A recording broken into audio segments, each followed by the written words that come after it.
Ladies and gentlemen, it is Monday, December 1st, 2025. Here's what's coming up on the Owen Report today.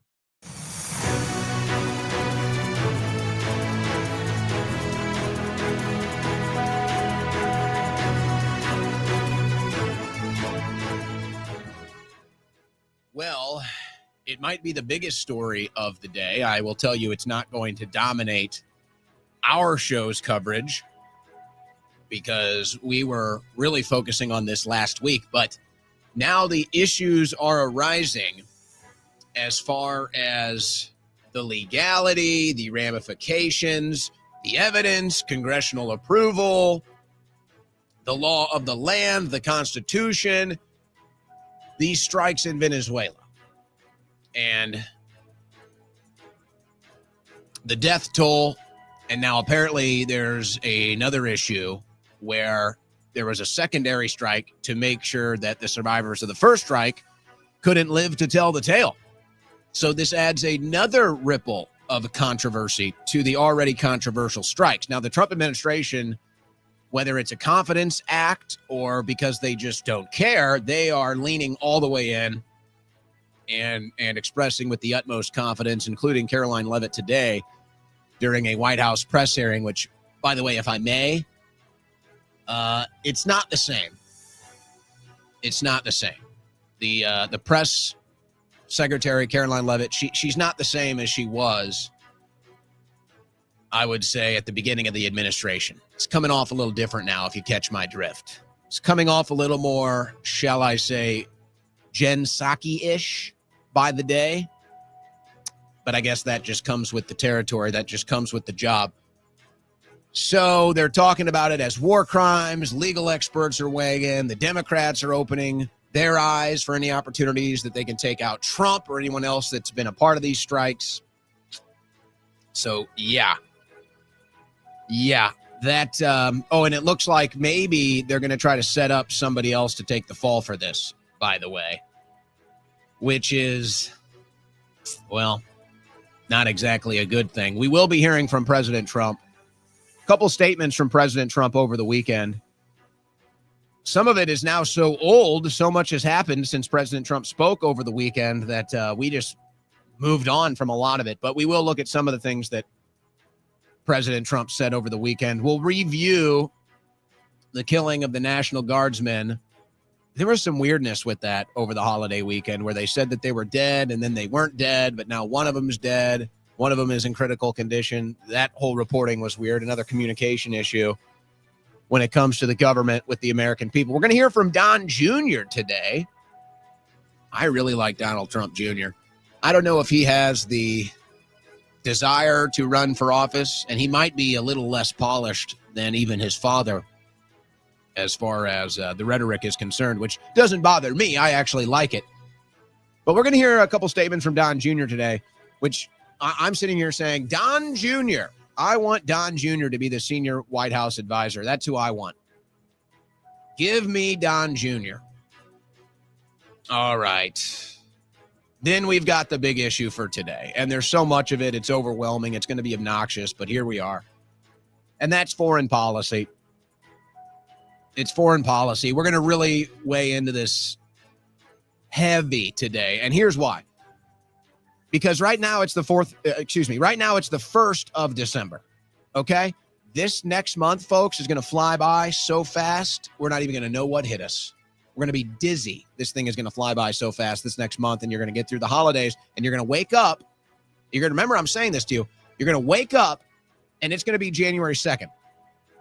And you're going to be fully into the midterms. And all sides are going to start playing their hands, and all sides are going to start playing their angles and their agendas. So I want you to be prepared for that. I want you to understand the propaganda that's going to be hurled at you. I want you to understand where it's coming from and why. I want you to understand the language and the lexicon, because this is all going to happen so fast. It's all going to happen so fast. So I'm going to get you ahead of the curve on that. We'll also have some medical news, if you will. We'll have some medical news before we sign off for the day as well. And we're going to have a controversial guest in the third hour. All of that and more coming up on today's Owen Report. This news update was brought to you by OwenSchroyer.store, the official site for Owen Report merchandise. All right, folks, hopefully by now you have taken your water filtration to the future like I have with the CovePure water filtration system. Now, I have to brag a little bit here. I had family in town for Thanksgiving, and they've heard me talk about the CovePure water filtration on the air, obviously. And so they were trying to goon me a little bit. They were trying to give me a hard time. And oh, there's that water filter we keep hearing about. Oh, it must be so great. And I said, hold on a second. First of all, I'm not going to have you trash talking my water filtration system in my own house without you at least trying it. And then let's see what you have to say. So after the snide remarks, after the poking and prodding at me for being such a water snob, they tried the water and they didn't say anything else. That was it. That was the end of that. All they did, one glass. And I looked at them. I said, what do you have to say now? And they said, that's right. That's right. The ultimate water snob proved them wrong again with my CovePure CP16 water filtration system. And it's so great because it's not just the water. It's not just the quality of the water, which you can taste the difference, but it really is the technological advancement that there's no other water filter like this that they've seen. So it kind of blows their mind. I'm not going to lie. It kind of blows their mind when they say, hey, can I get a cup of tea? And I'm able to have piping hot water coming out of my water filtration system with the tea ready to go in just a matter of seconds. It blows their mind. So you want some ice cold water? They say, oh, well, I checked the fridge. The water's run dry. Everybody's drinking all the ice cold water. I said, hold up. My water filtration system, it can pour you a glass of ice cold water right there. It cools it right there on the spot. Piping hot water, ice cold water, whatever you want from the CP16 CovePure water filtration system. Now, I can tell you all about the filtration process. You can go learn about it for yourself at covepure.com/Owen, covepure.com/Owen. Learn about the filtration system for yourself. Read all about it. And you'll see that not only is it the best filtration system, it then realkalizes the water before it puts it into your cup, your mug, wherever it's going for whatever use. You can't beat the system. Covepure.com/Owen. And if you're like me, the haters came in. The haters came into my house and they said, there's no way your water filtration system is that good. There's just no way. And I said, try it and let's see what you have to say. They had nothing to say afterwards. So if you like proving people wrong like I do, go ahead. They don't believe that you have the best water filter on the planet. Get them a glass of ice cold water from the CP16 water filtration system from covepure.com/Owen, and you can prove them wrong once and for all. But more importantly, get a water filter system for your house. Don't give your guests and your family that nasty tap water or bottled water with the microplastics and everything else. The CP16 CovePure water filtration system. Bring your water filtration into the future with me, the official water filtration system of the Owen Report. CovePure.com/Owen.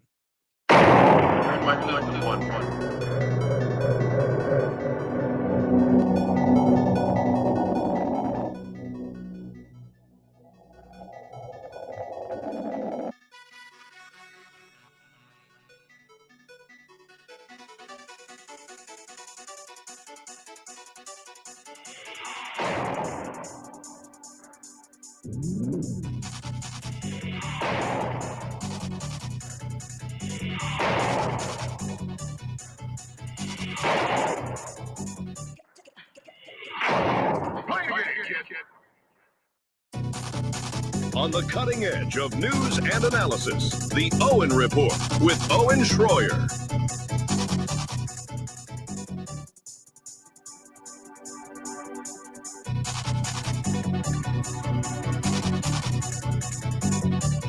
All right.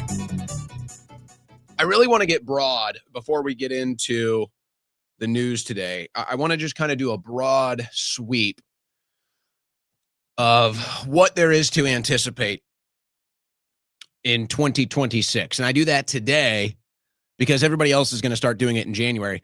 But I've already been through this. I know how this works. The next month is going to fly by. All right. Today is December 1st. It's going to be January 2nd before you can even blink an eye, let's say. It's going to be January 2nd. This month is going to fly by. Everybody knows it with the holidays and everything else, the changing of the season. In fact, I believe today is the first day of the winter solstice. So I believe it's officially winter as of today. I could be wrong about that. Feels like it here in Texas, though. Point being, it's going to fly by. It's going to fly by. And then on the other side of that, starting next month, you're going to start to see things shape up as we get into the 2026 midterm election season. So I want to get you prepared for that. Now, a lot of what we've seen building up to this has kind of already shown us what it's going to look like. It's kind of already shown us the picture for 2026 midterms, but it's never been more clear. And you can already see where the thrust is happening. You can already see where the money is going. You can already see how it's all shaping out. So I want it to make sense to you. When all of this starts to develop next year, I want you to be prepared so that it makes sense what you're seeing, why you're seeing it. Because I think there's a lot of people that, first you have to understand that the political cycles have sped up exponentially. So what you normally might see in 2 years, you're now seeing in a year or less. What you normally might see in 4 years, you're now seeing in like 2 years, maybe less. So this is just kind of, it's like, can you even keep up anymore? A lot of people are struggling to even keep up. It's so crazy. And as the issues start to evolve and start to change, so does the lexicon and the vocabulary surrounding these things, as to keep you confused or in the dark or not understanding the actual issues that we are approaching for the 2026 midterms. Now, I can sit here and say, let's say as a Republican voter, I can sit here and say, here's what the Republican Party needs to do. And we'll do some of that, but for the most part, it's probably not going to matter. I think that the Republicans have already made up their mind. I think that the Trump administration has already made up its mind. Now, the Trump administration or Trump himself might be more malleable, might be more open-minded if you can even get them information, or if you can get anything to Donald Trump, which we're learning in a lot of the headlines today, and take it for what it's worth. In fact, who had the big story? Somebody had a big story about how Trump is more isolated than he's ever been. And there's some other stuff in the news today that I'm kind of hesitant to get into, because it's mostly stuff that we've already been covering as far as White House drama is concerned. But there was a big story about how Trump is more isolated than ever, and it's harder to get things to Trump's ear, the president's ear, than it's ever been. And so we've kind of already known that. A lot of people blame that on Susie Wiles. That might be fair. There might be some other issues. I keep hearing about Wiles and a lot of pressure internally, but Trump is not interested in hearing about this or understanding it. So I don't even think it matters as far as what do the Republicans need to do to win, or what does the Trump administration need to do to win? Because it's really simple. The answer to that is really simple. And that's why the title of the show today is How Foreign Policy and Deep State Arrests Will Determine the 2026 Midterms. But let's actually explain it. Foreign policy right now is by far the biggest issue that's being talked about in American politics. Now, you can say that's for good or you can say that's for bad. It doesn't matter. That's the fact. Let's just deal with the reality here. Foreign policy is the biggest discussion in American politics today. And if you really want to get specific, it's very focused on Israel and how Israel has influenced our foreign policy for years, how Israel is influencing our administration and Congress today, what Israel is doing in the Middle East, specifically in Gaza.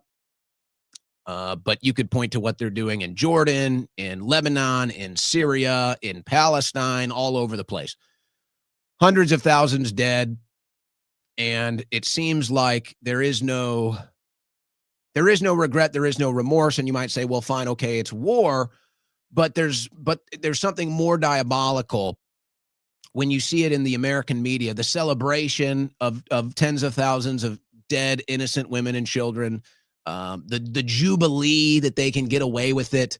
And then the force multiplier that somehow there's this arrogance, there's this entitlement that they just get your support no matter what.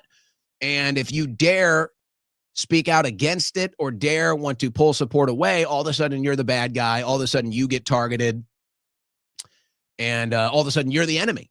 And you're just sitting there a little lambasted like, wait a second, I'm just America first. I'm just American patriot. When did I become the enemy? Well, because you didn't support Israel in the foreign policy. Well, that doesn't make sense. Well, that's where you're at. So a lot of people are coming to terms with this reality, and this is why it's going to be a major impact in the midterms. Now, I don't know if Trump even cares about the midterms. He should, because if the Republicans don't keep the House, I think the likelihood of Trump getting impeached is about 98%, I'd say. I'd say it's a 98% chance if the Democrats take the House that they will impeach Trump. I'd say where we stand right now, there's a 98% chance that the Democrats will take the House. So you do the math, folks. You do the math on that. So Trump should be more concerned about this, but for whatever reason, he's going to keep going along with the foreign policy that is growing more unpopular by the day. More unpopular by the day. And this does go beyond Israel, by the way. Israel is the focus of it, but the foreign policy now that is reaching the shores of Venezuela is also not very popular. And you can say, well, we're taking out drug dealers and you're just parroting White House propaganda, folks. And it might be true. It could be true that they're just killing drug dealers, but that doesn't really change anything. It's still propaganda. And I think you're going to find out, or Trump might find out, which is what I was warning last week, that he's being set up. That he's being set up for impeachment with these strikes. So was it his idea? Was it somebody else's idea? Who is coming up with this stuff? But foreign policy, if this administration continues with this foreign policy of death and destruction, it will lose the midterms. And what might have been salvageable as far as just the raw numbers of elections are concerned, what might have been salvageable to stop this from happening would have been the redistricting. But now judges are stopping the redistricting from happening. In fact, what we thought looked like Republicans redistricting to gain seats might actually end up in Democrats redistricting to win seats, because here's how it's going right now. The courts are weighing in, and the courts are stopping the Republicans from redistricting, and the Democrats, the courts are letting them redistrict. So this thing is turning into a nightmare fast. So then there's the issue of deep state arrests. Now try to walk through this exercise with me. You think about all the excitement and all of the momentum when Trump got inaugurated. And if it was too damn cold that day in Washington, D.C., damn windy and cold on Inauguration Day in D.C., and the whole place was basically locked down. Couldn't even go anywhere. So kind of ended up being a non-eventful event. But if I was to walk around Washington, D.C. on Inauguration Day, and I was asking Trump supporters a question, and that question was, how many deep state arrests do you want to see in the first year of this administration? How many deep state arrests do you think there need to be? And you don't need to give me any names of people, but, deep state arrests. Trump talks about the deep state. His supporters talk about the deep state. It's a big issue. It's a big issue. So how many deep state arrests? How many of those Trump supporters in D.C. on Inauguration Day, how many of them do you think would have said zero? Do you think any Trump supporters on Inauguration Day in Washington, D.C., do you think any of them, if I asked how many deep state arrests there needed to be in the first year, do you think any of them would have answered zero? Do you think 0 would have been an acceptable answer, an acceptable number of deep state arrests? Probably not. I bet I'd be hard-pressed to find anybody that says 0 deep state arrests in year one of this administration. If I was asking Trump supporters, let's just say a year ago today, let's say December, Trump just won the election. You say, how many deep state arrests do there need to be in the first 365 days? How many Trump supporters would say 0? Is the answer to that 0? And I suppose if there's anybody honest in the media, you could ask those same individuals that question that are, the ones specifically that are still diehard MAGA, diehard Trump loyalists, and are now even bordering, if not have crossed the borderline into full-on Trump cultists. I wonder if you would have asked them a year ago today, how many deep state arrests must there be in the first year? How many of them would have said 0? Because if you ask them in a month from today or 2 months from today, when it's officially a year of Trump in office and that number is 0, which is what it looks like, folks, if that number is 0, how many of them will say, oh, that's fine. We never wanted deep state arrest. We were never serious about deep state arrest. We don't even need deep state arrest. In fact, there is no deep state. Where is this conversation going? All right. Well, aside from the logical consistency test here, aside from the policy test here, aside from the what is really the MAGA agenda test here, aside from all of that, this will impact the 2026 midterms. And I would say where we stand today on December 1st of 2025, I would say where we stand today is that since there are no deep state arrests, and since the foreign policy of this administration is picking up where all other administrations left off as far as the low approval rating foreign policy, that I believe the last 3 presidents were elected. I mean, these numbers are confusing, but Obama defeated Hillary Clinton and George Bush because he ran against the administration's foreign policy. He won the election. He got a lot of centrists, a lot of libertarians, a lot of people on the right voted for Barack Obama because of the foreign policy issues. Same thing with Donald Trump in 2016. Now, they stole 2020, so that's a bit of an anomaly. But Trump gets back in, and we kind of had the same expectation, anticipation. No more new wars. Bring the troops home. Do it right. But we're right back to the disastrous foreign policy all over the world that Americans vote against. They vote against it, folks, because they're not really loyal to a party or to a person. But it does seem like this disastrous foreign policy drives voters in the opposite direction. Whatever party is in charge, they continue the disastrous foreign policy, and so the voters vote for a different party, hoping that that changes. Now, you might be able to say somebody like me who thinks our foreign policy is a complete disaster, and I'm right, by the way, this isn't a debate. Our foreign policy is an absolute disaster. It's a complete nightmare. It's a nuclear train wreck holocaust. Our foreign policy has been so bad. It's brought nothing but death and destruction and decay. Okay? So I don't believe that's up for debate. But all right, maybe you want to debate it. But most people agree with me as far as the foreign policy is concerned. So what do you do about somebody like me, which I would say is probably 25% of Trump's voting base, maybe even 25% of the Republican voting base? Give or take 5 percentage points either way. I think it's a fair analysis. So what do you do to address somebody like me? Say 25% of the people that are going to show up and vote Republican. By the way, you need me.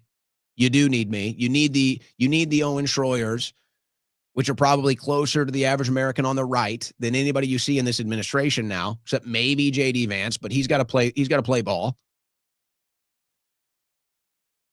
What are you going to do for somebody like me who sees this disastrous foreign policy, doesn't see the economy much better? You could argue it's better. All right, it's a little better. But what are you going to do? Most people, they don't really see a difference in the economy. They're not going to go vote. They think this U.S. foreign policy is a complete disaster. They're either not going to vote or they're going to vote the other way because they just want nothing to do with it anymore. The foreign policy has become such a taboo that Americans will just show up and vote against it. Oh, the Republicans are in charge of foreign policy? I'm voting Democrat. Oh, the Democrats are in charge of foreign policy? I'm voting Republican. That's how bad this thing is. So what do you do for that person? How do you get that person to go out and vote?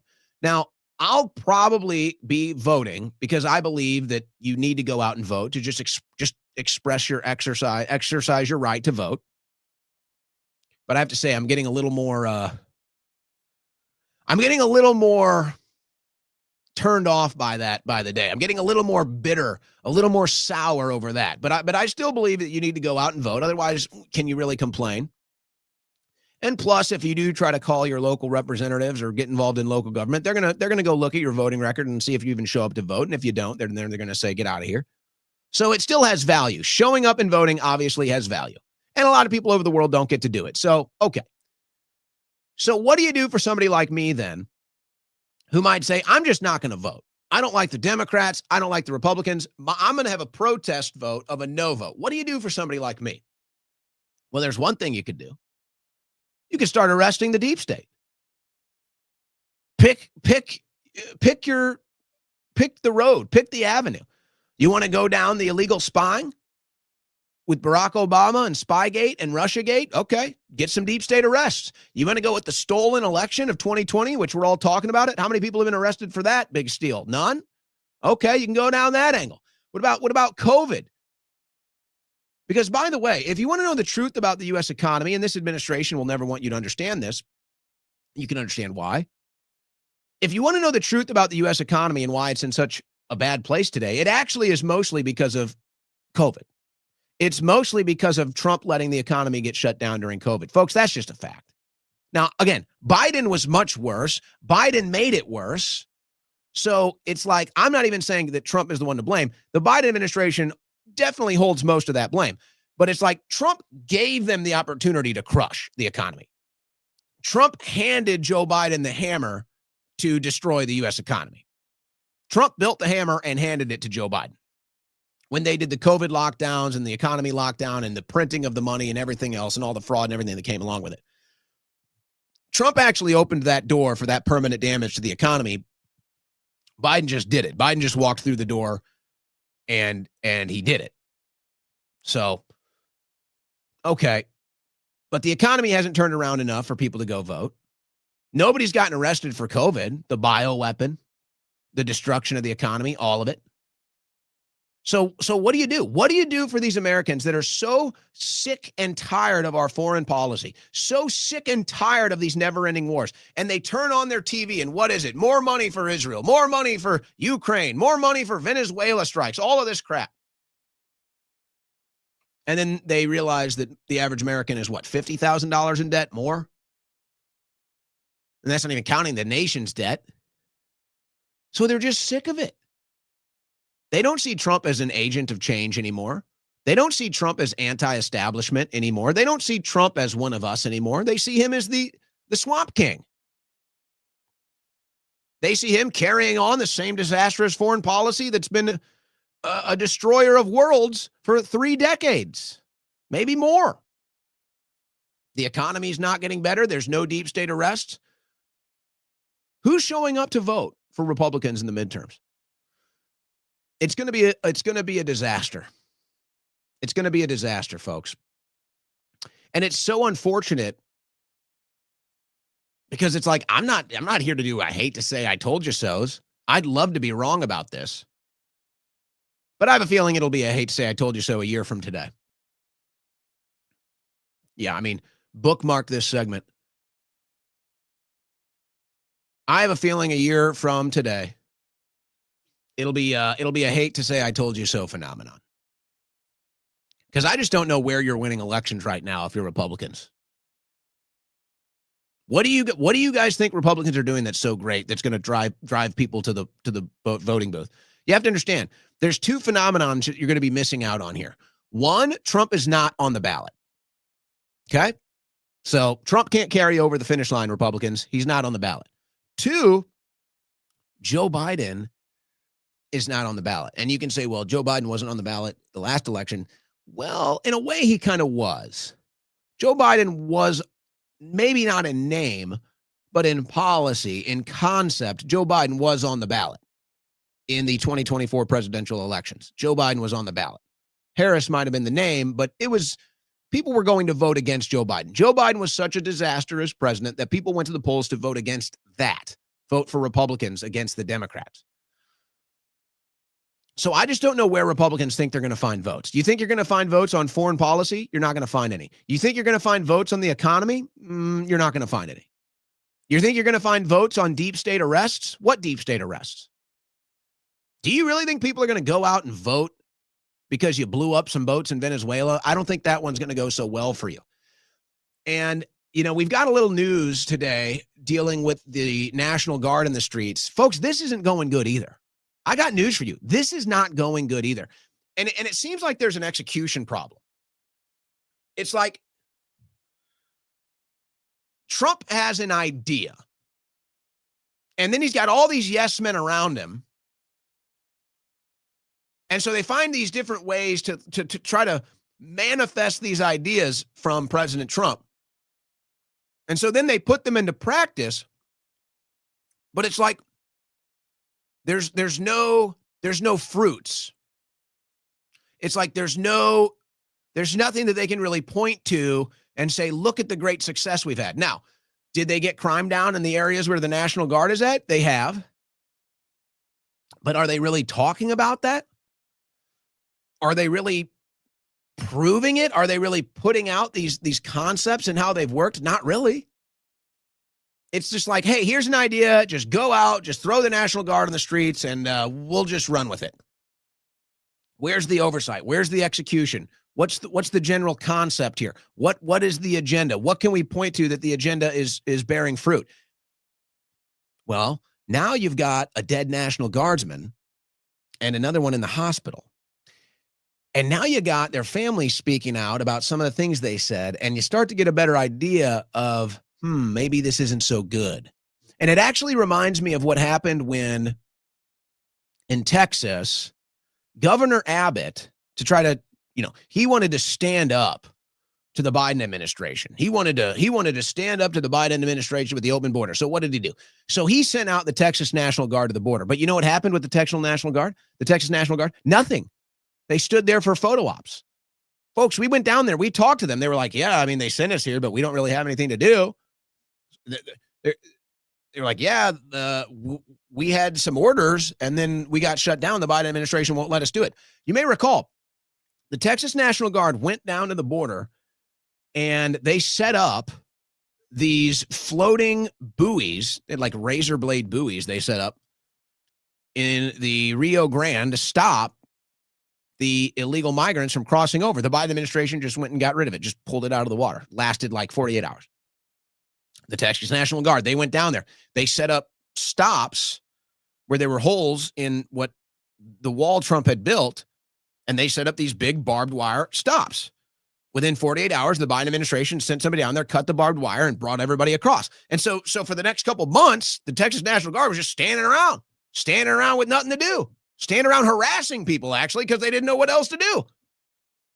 It's like the same thing is happening now with the National Guard in the streets. It's like, all right, we sent them here. What are they doing? Well, they're kind of just standing around now. They've kind of been ruled ineffectual now. And now one of them's dead. Now, I don't want to spend too much more time on this because we got a bunch of news today. And I want to start digging into it now. And I want to go to some of these comments from Trump over the weekend and some of these comments from Don Jr. And then in the second hour, I'll really get into the foreign policy issues here. Probably not going to get too much news headline-y today. Just not feeling the news headlines. We may get into some of that. I'm just looking at where we're at. I know this next month is going to fly by, and I know you're going to open your eyes, and in a month you're going to be in the middle of the midterms.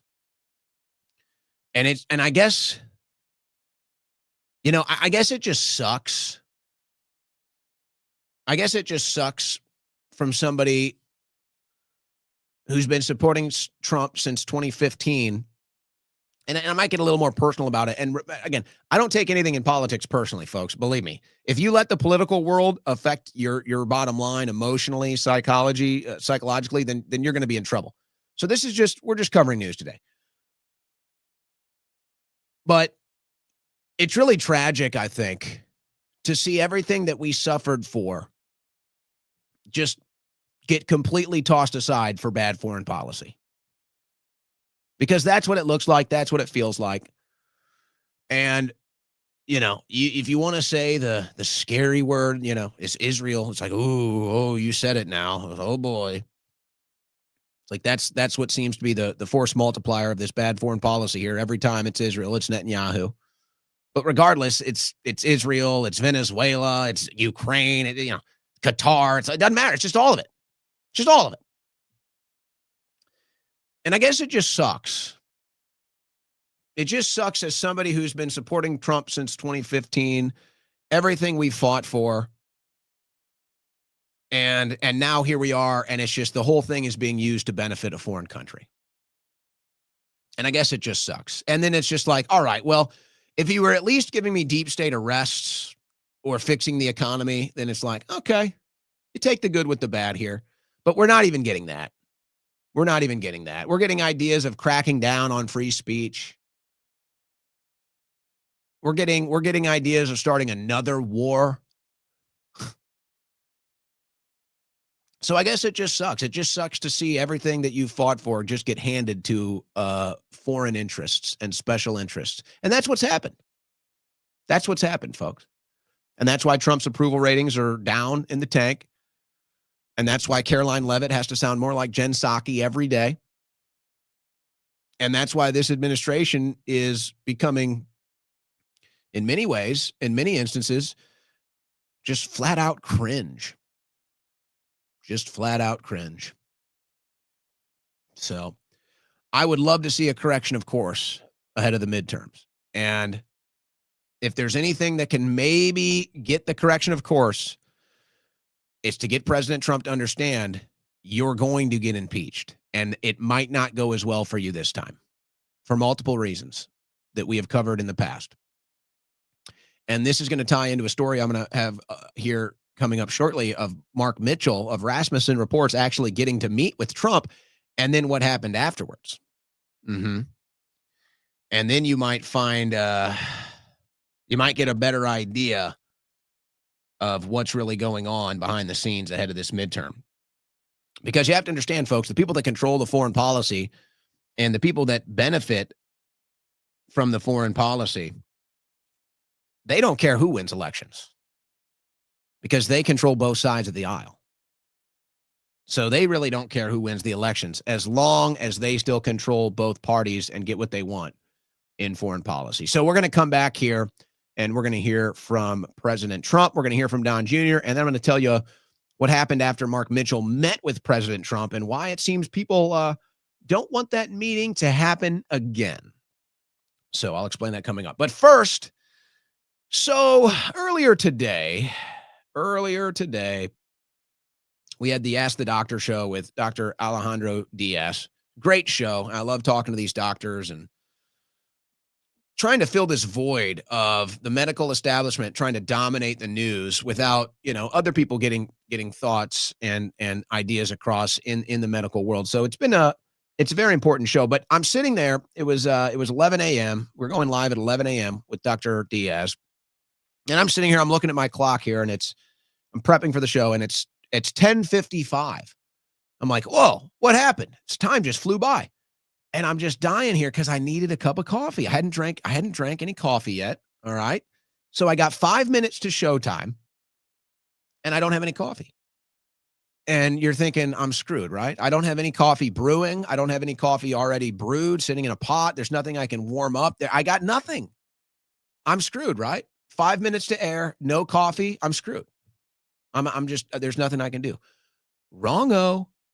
This is where my friends at Blackout Coffee come into play with the premium instant coffee. In less than 5 minutes, I was able to leave this desk, go make myself a hot cup of their premium instant coffee and be right back here by showtime. In less than 5 minutes, I was able to pull that off. It was actually probably about 2 minutes. I had an extra minute and a half to spare. Only with premium instant coffee from blackoutcoffee.com. Go to blackoutcoffee.com/Owen. Coupon code Owen, good for 20% off your first order.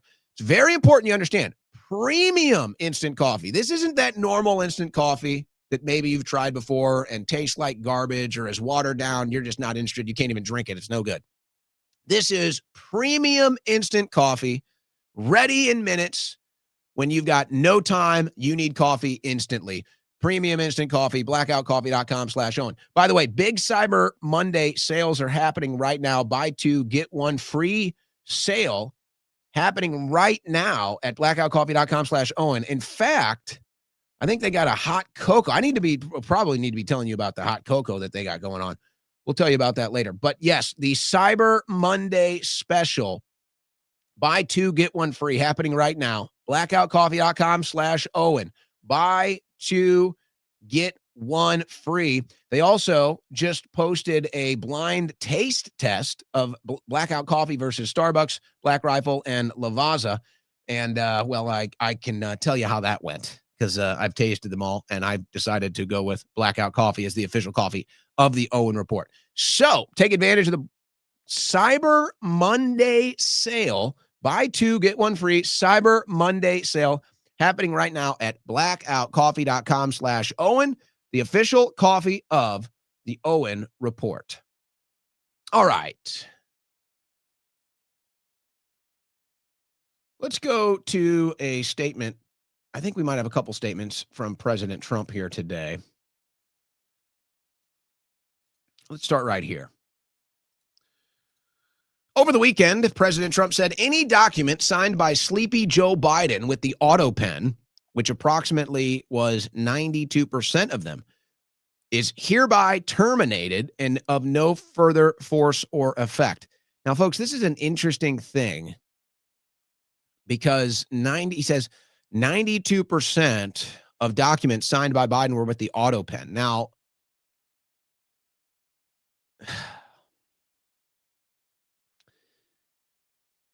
I have to wonder where he gets that number from. Because if that's a number he just makes up off the top of his head, then it's just like, we're in full clown world here. Now, if that's a number that he knows, because he knows which ones were signed with the auto pen and he doesn't, then again, we're sitting here shrugging our shoulders saying, where are the arrests? This is sedition. I mean, what fraud? I mean, my goodness. 92% signed with the auto pen. What are we doing here? Why aren't people being arrested for this? Where are the charges? Where are the indictments? Where is Pam Bondi? She's on Fox News. The auto pen is not allowed to be used if approval is not specifically given by the President of the United States. The radical left lunatics circling Biden around the beautiful Resolute desk in the Oval Office took the presidency away from him. I am hereby canceling all executive orders and anything else that was not directly signed by crooked Joe Biden, because the people who operated the auto pen did so illegally. Joe Biden was not involved in the auto pen process, and if he says he was, he will be brought up on charges of perjury. Thank you for your attention to this matter. So here we are again. And I'm starting to get the feeling that this is going to be, unless Trump does something, this is going to be the legacy of Donald Trump. This is going to be the legacy of President Trump. Maybe a big monument in Jerusalem, and then this. He says illegally. He specifically says the auto pen was operated illegally. Okay, so Mr. President, who is being arrested? They stole an election. Who's being arrested? They created a biolab, a weapon in a biolab and released it. Who's being arrested? They used the auto pen illegally. Who's being arrested? They instituted an illegal invasion of our country. Who's being arrested? I can't stand this anymore. I don't want to hear another damn thing about the criminals in Washington, D.C. until you're going to start arresting the criminals in Washington, D.C. It's like this is becoming the legacy now. The biggest gaslighting I've seen since Obama. I haven't been gaslight like this since Barack Obama. You keep telling me all of these criminals are running around D.C. You keep talking about the deep state, the illegal spying, Russiagate hoax, stolen elections, illegally using the auto pen. So where are the arrests? And I guess from President Trump's standpoint, he doesn't have to deal with people like me. Maybe from President Trump's viewpoint, it might be totally accurate. Most Americans are stupid. Most Americans aren't interested. Most Americans have the memory of a goldfish. So that's why this becomes so frustrating when you actually have a memory and when you can actually apply. It's like, do you have any reading comprehension? Do you have any comprehension at all? It's like, okay, so I can apply now history and memory to the things that are happening in front of my face to understand what's going on. You can't just come on here and say to me, hey, 92% of the documents signed by Joe Biden were signed illegally, and then expect me not to demand arrests. You just saw last week Dan Bongino, who's under fire again. It's like, I'm not even going after Bongino anymore because it's just like, he can deal with it himself. And I don't think Bongino's the problem, quite frankly. Now, he could become a part of the larger problem, but he can deal with that himself. And maybe he's getting frustrated. But I'm sorry. When the president of the United States tells me, the one that runs on arresting the deep state, when the president of the United States tells me that 92% of the documents signed by Joe Biden were done illegally with an auto pen, then I expect arrests. And if you're not going to arrest anybody, are you not aiding and abetting? If you're going to sit here and tell the American people that how many, 100, 1,000? How many documents are we talking? Probably 1,000. That 1,000 documents were illegally signed, a forgery, a criminal act, and nobody's been arrested? Doesn't fly here. I don't know how that flies with any American. I don't know how it flies with MAGA, except to say MAGA is now just a herd of sheep. Just more sheeple. MAGA. Sorry, not going to fly here. You're going to tell me 1,000 documents were illegally signed with a forged signature, and you're the president of the United States, and you're telling me that today, and nobody's been arrested? Are there criminal indictments? Are there grand juries? We hear about investigations. We hear about testimonies. Where are the people going to jail? Where are the people getting charged, getting indicted, being hauled in front of a courtroom, in front of a judge? Where are they? This is the biggest gaslighting ever. And if people aren't arrested, then what are we doing? Tell me what we're doing. And it all gets back to the midterms. If you cannot deliver deep state arrests by October of 2026, you are going to get so trounced in the midterms, you won't even believe it. You'll be stunned. It's your only saving grace. You have failed on the economy so far.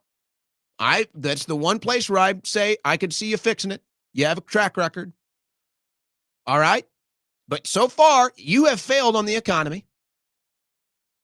There's no, this whole trying to make yourself out to be the peace president, that's falling on deaf ears. When you're supporting Israel, you're not the peace president. When you're bombing Venezuelan or drug boats, whatever it is, that's not a peace president.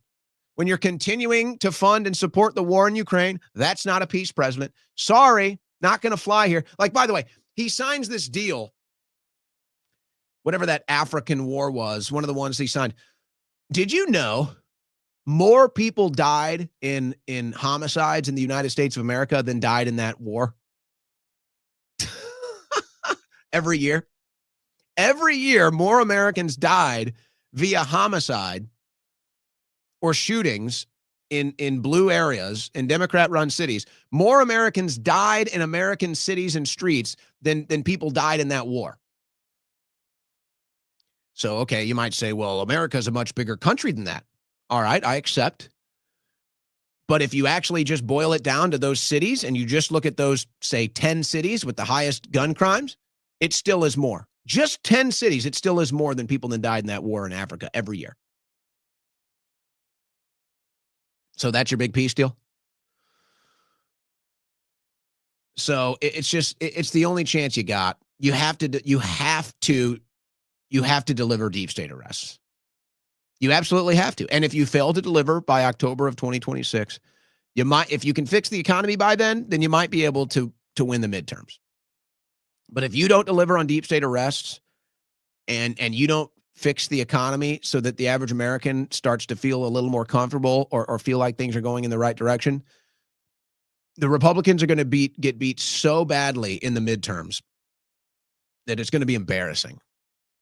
It's going to be embarrassing. And especially, it'll be worse if the Republicans try to cling to this foreign policy that's been such a disaster.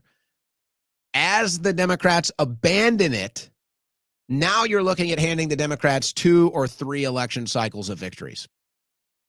If the Republicans want to go down with this disastrous foreign policy, the Democrats will get power for 2 to 3 election cycles. And I just say, hey, if these Republicans, if these so-called conservatives feel that it's worth it to save Israel or to save Netanyahu, probably to put it more aptly, if you think it's more important to save Netanyahu than to save the United States of America, then go for it. Because that's what you're going to get. And that's what you are getting. But then don't be surprised when Republicans can't win elections for 2 or 3 election cycles. Don't be surprised. Don't scratch your head and say, what the heck happened here?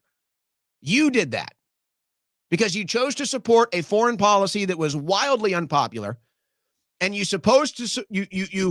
decided to support a foreign country and a foreign leader that is also wildly unpopular. So don't be surprised when you lose elections, especially if you can't deliver on the economy and you can't deliver on deep state arrests. Don't be surprised. And that's exactly what's going to happen at this rate. All right, I do want to go to a statement from President Trump here. Now, this could do you good. This could win you an election, but how much faith do you have that this was actually going to happen? Here's President Trump talking about taxes. For the next couple of years, I think we'll substantially be cutting, and maybe cutting out completely, but we'll be cutting income tax. Could be almost completely cutting it because the money we're taking in is going to be so large. And yet, other countries who have been ripping us off for many, many years, and many years they've just been ripping us to shreds. For the next couple of years, I think we'll substantially be cutting, and maybe cutting out completely, but we'll be cutting income tax. Now, when he talks about tax cuts, he's mostly talking about the corporate tax cuts and tax breaks for rich people, which I'm for, by the way. I'm for cutting corporate taxes. I'm for cutting corporate taxes. I don't want to tax rich people or poor people. It doesn't make a difference to me. I'm against taxes no matter who's paying it. But most of these tax cuts are either for the wildly poor, not to be, not to be inconsiderate or rude, but that's what it is. I mean, you're living under the poverty line. Okay, you're getting some tax cuts. Or if you have corporate taxes, or you're, over $1 million a year, you're getting a tax break. So the average middle-class American, you're not getting any tax breaks. And because of the cost of living and interest rates going up, you're actually getting crushed on taxes because they kind of all fall into the same category. Now, if President Trump actually cut the federal income tax, now, okay, there's a winning policy. There is a winning policy that you could carry and win an election cycle off of, just off a single policy right there. And that is one that could overwhelm the disastrous foreign policy. But I got to be honest, folks, I've been hearing this for years. I've been hearing it even specifically from Trump. I just don't believe it. I'm sorry. I don't think it's going to happen. I'd love to be proven wrong. I'd love the taxes to be cut. I'd love them to, I mean, it's like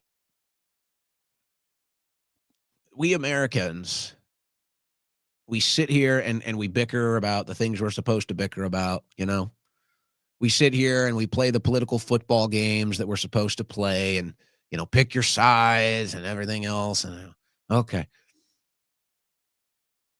But then what remains is the umbrella tax policy that affects all of us. You'll hear people talk about the Constitution, and they'll talk about the Declaration of Independence. They'll talk about the Founding Fathers, the Revolutionary War. Mm-hmm.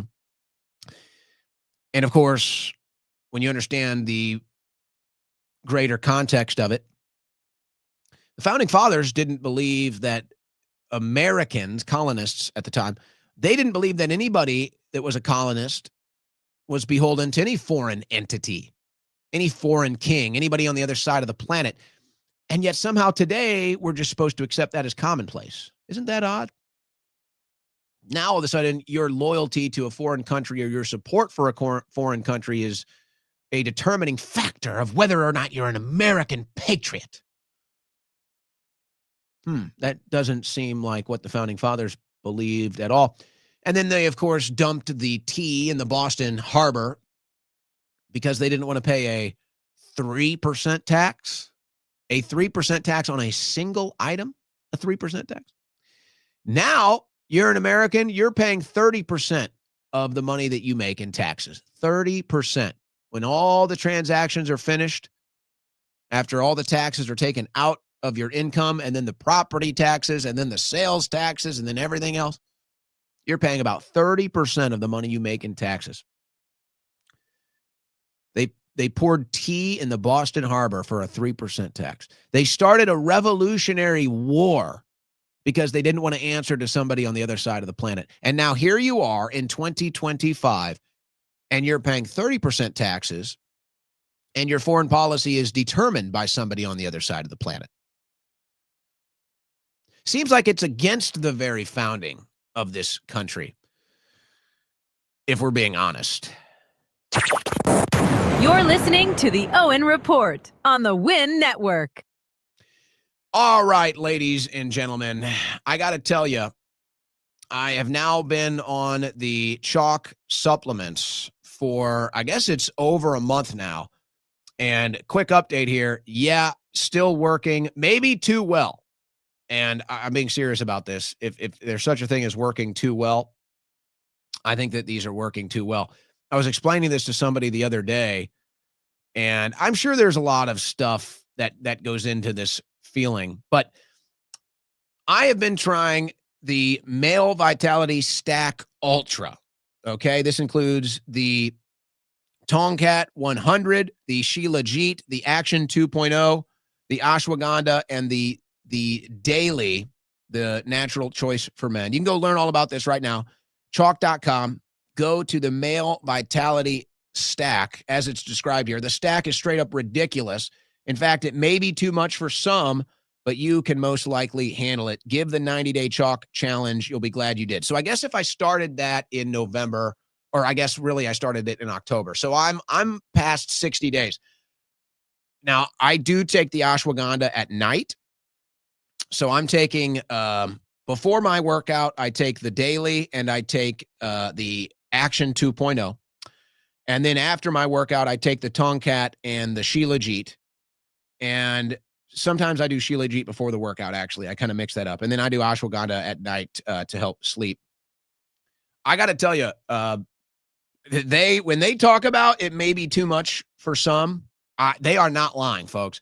I was explaining this the other day. I am like, when I don't know what it is. I think it's the testosterone levels maybe, or just whatever else is going on here.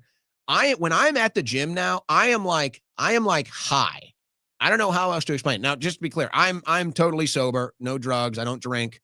So I'm a totally sober person, but I go to the gym and I'm like high. I don't know how else to explain it. I'm like the adrenaline, the testosterone.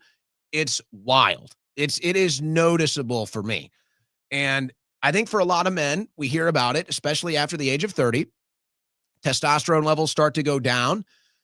And so, it's kind of a slow thing. It's kind of a slow thing where recovery takes a little bit more, or energy starts to deplete a little bit. And when it happens over a longer period of time, maybe it's not so noticeable. But then it's like when you can set the clocks back in 60 days, when you can set the clocks back 10 years, I guess that's what it is. I guess that's why it's such a shocking feeling now.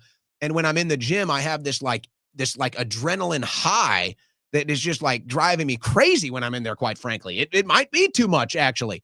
But it's great if you want to work out, if you want to get your testosterone levels up, if you want to feel that, 10 years ago feeling, folks, I'm telling you, the Male Vitality Stack Ultra from CHOQ.com. Now, remember, when I was going through the process, if you know me, you know I take health very seriously. You know I'm very much into weight training, physical fitness.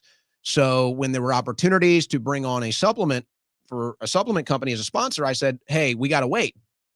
I need to wait because I need to review all the different options here. I need to make sure it's a supplement company that I like. I like the ingredients. And then I need to do at least a 30-day test to see whether or not I like the supplements or not. So when I was, took the month off in September, I was reviewing a bunch of supplement companies. And then in October, I decided on one. We tried it for 30 days. And then in November, we launched CHOQ as the supplement company that we're sponsored by here, CHOQ.com, CHOQ.com. So I'm now 60 days into the 90-day trial, but I'm already telling you, folks, it's like, it might actually be too much. Now, I like it. I can handle it. I believe you can handle it too. But let me tell you, you will know the difference. And for me, it's been in the weight room. I don't know why. That's where the big difference has been for me. It's in the weight room. And that's when, for whatever reason, I just really feel it. I can feel the increased testosterone. I can feel the adrenaline high. So you gotta, it's a good thing it happens in the gym because you can put it to good use, or maybe you can find a different place to put it to good use if that should be your cause. But nonetheless, folks, I'm telling you, guys out there in your 30s, for me, I guess that would be the best way I could describe it. It's like I've set the clock back 10 years when I'm in the weight room. And it's like all of that took 10 years to go there. Now it's like you're reversing it, and you can feel that high. You can feel that adrenaline. You can feel the testosterone. It's happened for me. Give it a try. CHOQ.com. Try the Male Vitality Stack Ultra. There's also just the Male Vitality Stack if you want to start there. I just went right into the Ultra one because what can I say? I like putting the pedal to the metal sometimes. So try it for yourself. Men over 30, you want to get those testosterone levels up, but you don't want to do something inorganic. You don't want to do injections or any of that other stuff that's out there. Give this a try. Give it the 90-day challenge, the Male Vitality Stack Ultra. I'm telling you guys, it's working overtime. It's working overtime for your favorite talk show host.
Some of you guys are wild in the comment section.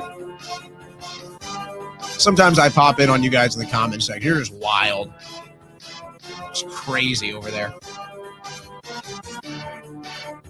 Navigating between the sane and insane. It's the Owen Report with Owen Schroyer.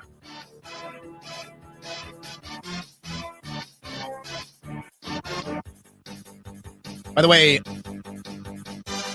you've been seeing the markets today, way down today. I think this is my prediction. This is just the Owen Report prediction. At least this is the mindset that I'm going to have in the month of December. I think that they're going to do, I think you're going to see a big dump, and then you're going to see a big pump right before Christmas. You'll have that Christmas rally, as they say. You know, it'll be volatile. It'll be volatile in the process of December.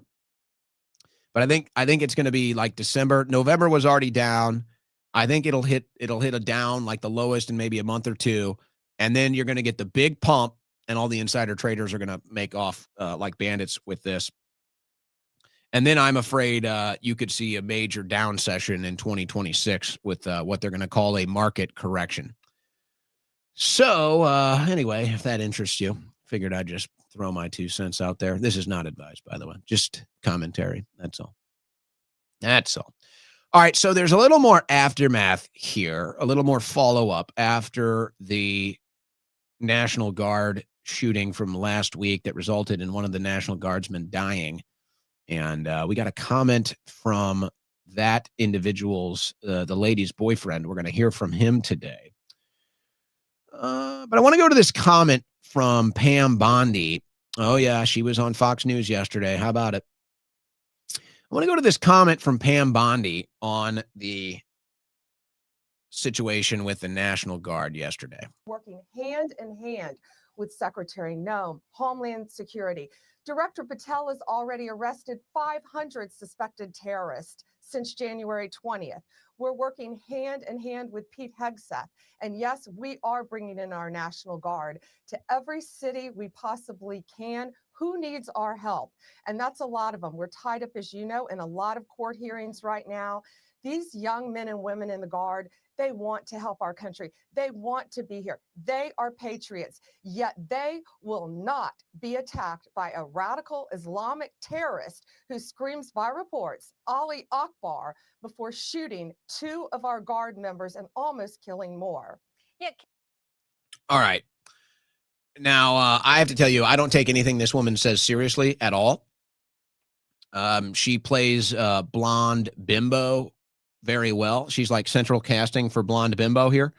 So I don't really take anything she says seriously. I had not heard, and maybe I missed it with the Thanksgiving holiday. I'd not heard that he was shouting Allahu Akbar before shooting the National Guard's people. I'd not heard that. So I don't know if that's true. I don't know why she would lie about it, but yet I also do know exactly why she would lie about it. And we all know why she would lie about it, but I'll hold off with that until we get to the foreign policy stuff. But a lot of people are freaking out, and they're saying, did Pam Bondi just say that we're going to put the National Guard on every city street? Well, that's what she insinuated. Folks, this woman, I'm sorry to say, and look, again, just so people can get a little context here. I met Pam Bondi a couple times in Fox News green rooms. She's a very sweet lady, very sweet, very nice, very kind. But I'm sorry, she is ineffective and actually at this point kind of a joke as the Attorney General. I don't think she means anything she says. I think she just talks. Why do you think she spends most of her time on Fox News talking? Because that's what she does. She talks. She's a talker. She says what she thinks you want to hear. She says what she thinks is popular in the moment. She says what she thinks is the right thing to say in response to the latest headline. So when she says, we're going to have the National Guard on all the street, I don't think she means that. She doesn't. I don't even know if she knows what she means. Phase 1, Bindergate, nothing. Files are on my desk, nothing. I've seen the videos of the gruesome rapes. It's bad, nothing. We're going to have National Guard on all the street, nothing. She just talks. Her words are meaningless to me at this point. And see, and really, I think that's the larger story. And I had a bunch of Trump clips. I played one of them. I'm sick of the talk. I got to tell you, I'm just sick of the talk. I don't think I'm alone. I don't think I'm alone. I think most people are sick of the talk. So, but that's what I'm saying. It's like I'm sitting here and I got all these clips and I ended up just scrapping the vast majority of them because I'm just sick of the talk.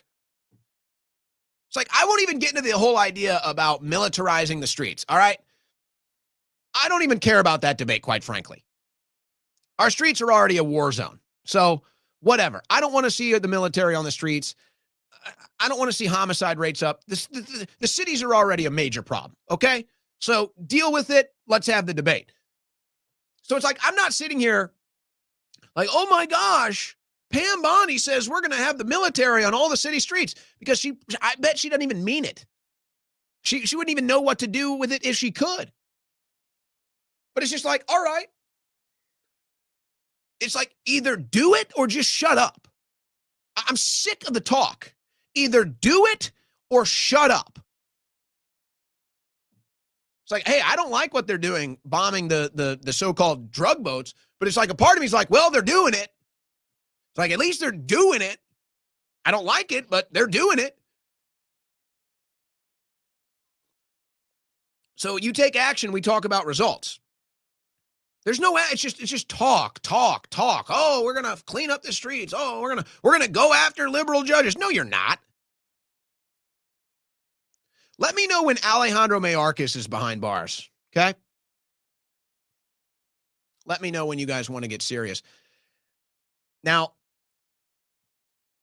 when you hear this next clip, and by the way, like I'm saying, I had all these clips of Trump talking, and I'm just sick of it, President. Just like, I'm sick of it. Here's the public perspective, Mr. President. It's just, this is the public perspective, okay? And those that disagree, whatever, it doesn't matter. This is the public perception. The public perception of this administration is that Israel gets whatever it wants, and the American people might get the scraps that are left over afterwards. That's the public perception. If you want to disagree with it, fine. I'm not saying that. I kind of believe that. But that's the public perception right now. So you can send Pam Bondi on Fox News all day long to do the makeup and get the blonde hair all nice and straight. We're sick of talk. We are sick of talk. Either arrest the deep state or become it. Oh, that's interesting. So Sarah Beckstrom, that is the name of the now deceased National Guardsman. Well, CNN had a clip of her boyfriend here. I don't know if, I don't think this came exclusively from CNN. I think they just played it, but I'm not sure. Just because, it comes from CNN, people doubt it. But this is her boyfriend. Now, so when I say it's all talk and people are sick of the talk and that there's no real plan, like when Pam Bondi says, oh, we're sending these patriots out to the street, they want to help. Okay, that might be true. What's the plan? Folks, they don't have a plan. They literally have no plan. Because all the energy and resources are on foreign policy right now. So it's like, oh, let's just throw some troops in the street. What's the plan? Listen to what the now deceased National Guard's boyfriend had to say about her current situation, her current mindset, standing on the streets all night. And she just was also like, why am I here if I can't do nothing? Where they limited them so much, she's like, it's pointless. She's like, I get why we're here. Crime's bad. But it's pointless if we can't do anything. So I want to play it one more time. And I want to just reframe it from what we talked about last hour and with the Pam Bondi clip. There's just no plan, folks. There's an idea, and then there's yes men, and then there's the deliverance of the optics. So, okay, we've got crime problems in our streets. All right. Most would agree with that. Maybe all would agree with that. All right. We've got a criminal element, violence. We got problems in our city streets. We need to deal with it. All right. Trump wants to deal with it. So Trump has an idea. Let's send out the National Guard. All right. We'll send out the National Guard. All right. So he's got all the yes men around him. Everybody's too busy. We got to square things away with our foreign policy. That's a total disaster. All right. We got to focus on all things foreign policy right now. It's our number one priority right now. So that's really what we're focused on. Cleaning up the American streets. Yeah, we'd like to do it. I've got an idea. We're not going to actually do anything about it, but I've got an idea. Let's just send out the National Guard. Okay. So one of the yes men around him. So again, folks, do you understand what I'm saying here? They're not sitting down and having these focus groups, these cabinet meetings, whatever it is. They're not sitting down for hours a day saying, what are we going to do to clean up our city streets? They're not sitting down with these National Guardsmen and women and doing 10-hour think tank conferences or whatever with Democrats, Republicans. They're not sitting down and actually trying to war game this out. Oh, we got a problem in our city streets. Trump has an idea. Send out the National Guard. All right, we send out the National Guard. That's it. And then they go right back to the Foreign Policy Board meetings for 10 hours. That's what's going on. So I want you to listen again now with this context. There's no focus on this. There's no 10-hour-long cabinet meetings. There's no huge focus groups. All that's on foreign policy. This just gets brought up in the middle of all the noise. We need to clean up our streets. All right, President Trump, what's your idea? Let's send out the National Guard. All right, send out the National Guard. And then that's it. And then right back to the Foreign Policy Board meeting for 10 hours. So listen to what the boyfriend of the fallen National Guardswoman says. And she just was also like, why am I here if I can't do nothing? Where they limited them so much, she's like, it's pointless. She's like, I get why we're here. Crime's bad, but it's pointless if we can't do anything. It's all optics, folks. It's literally all optics. And now one of them's dead. I'm not against the policy of having the National Guard on the street. Not against it. But if you're going to do it, you better do it right, and they didn't do it right. It's pretty clear they haven't done it right. And just the optics of the National Guard on the streets is probably enough to lower crime, but you're not actually solving the problem. It's just like what they did here at the border in Texas. It's just like what Greg Abbott did. He sent out the Texas National Guard as an optics stunt. And then what did the Texas National Guard actually do to stop the invasion of the Texas southern border? Nothing. They were forced to facilitate it. So, again, I'm not saying that the Trump administration is to blame for this woman dying. I'm not saying that at all.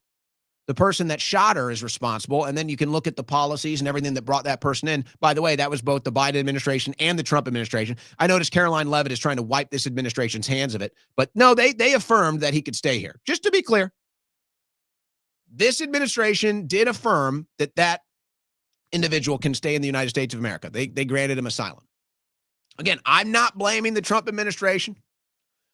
If you want to play the blame game, we will, and I'll show you where the blame really lies. If you really want to know where the blame lies, which it appears most people don't. So I'm not saying that blood is on this administration's hands, but you see what happens, folks? There is no priority. There is no plan. There's just optics. There's just an idea and then a yes man that delivers the optics, and then that's it. And then it's right back to special interests. It's right back to foreign interests. That's where this administration's head is at. Special interests and foreign interests. That's where it's at. That's why everything you're seeing is happening right now. Because the priorities are the special interests and the foreign interests, not the American interest. So Trump has an idea. Send out the National Guard. Somebody sends him out. All right, we got the optics. We got the National Guard on the street. No, crime might be down a little bit. Now they're sitting ducks. Now one of them's dead. What if another one gets shot? What are you going to do? You going to leave him out there? You going to call it off? You going to admit it was a failure? You going to admit you had no plan? What are you going to do? God forbid it happens again. What are you going to do? What's the plan? What is the plan for the National Guard? Is it just the optics? Is it just, an idea and then a yes man delivers on the optics? What is the plan? What is the plan for cleaning up the cities? What is the plan with the National Guard that are now standing out there like sitting ducks that feel like they can't even do anything? They're just standing out there like sitting ducks. And now it's worse than ever. One of them just died. What are you going to do? Is anybody talking about this? No. No, you know why? Because they're trying to figure out what they're going to do with Venezuela. And they're trying to figure out what they're going to do with all of the resources in Venezuela and the oil in Venezuela. Yeah. Now, you might like that, you might not, but that's the reality. There was never a plan to clean up the streets, folks.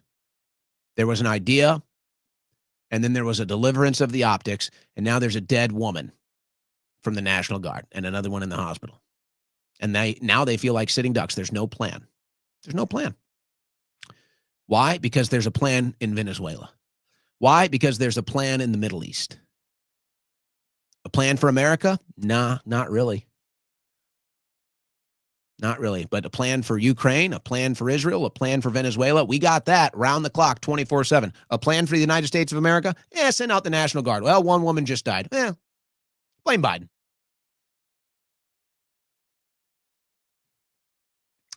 It's tough. It's tough. So I call Don Jr. to the stand. By the way, he had a great interview here. And it's kind of funny because what's this fitness influencer's name here? She's got a bit of an interesting story. She's married, multiple kids. Now she's gay. Oh, what's her name? I forget her name. She comes out as a conservative after she comes out as gay. I don't know, man. Jillian Michaels. Who knows? You never know who's real in politics and who's just grifting. But Jillian Michaels had a great interview with Don Jr. and it was a great interview. But Michaels has also been like, whenever somebody tries to engage in a debate on foreign policy, she literally walks off the stage and is like, oh, I think it was her that walked off the stage. She accused somebody of being an anti-Semite in a foreign policy debate, and she said, I'm not going to be here with an anti-Semite, and walked off the stage. I think that was her. I don't have that clip. But anyway, she's an interesting story because it's like sometimes I'm like, oh, yeah, she's great. And then other times she's like, oh, my gosh, that's as cringe as it gets. But to her credit, great interview here with Don Jr. A great interview here with Don Jr. And Jillian Michaels is really like, she gets like an A+ on stuff for like health and fitness and stuff like that. You know, she's great with that. Foreign policy probably should not talk about things she doesn't know about. She's the woke right on that issue. Nonetheless, Don Jr. to take the stand. I like Don and Eric. I think maybe even more than Donald Trump Sr. now. I have to be honest. I think that Eric, Trump, and Don Jr. are a lot closer to my political ideology than President Trump is at this point. And it's always kind of felt that way.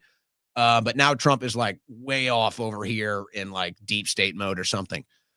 So I would love to see Don Jr. replace Susie Wiles.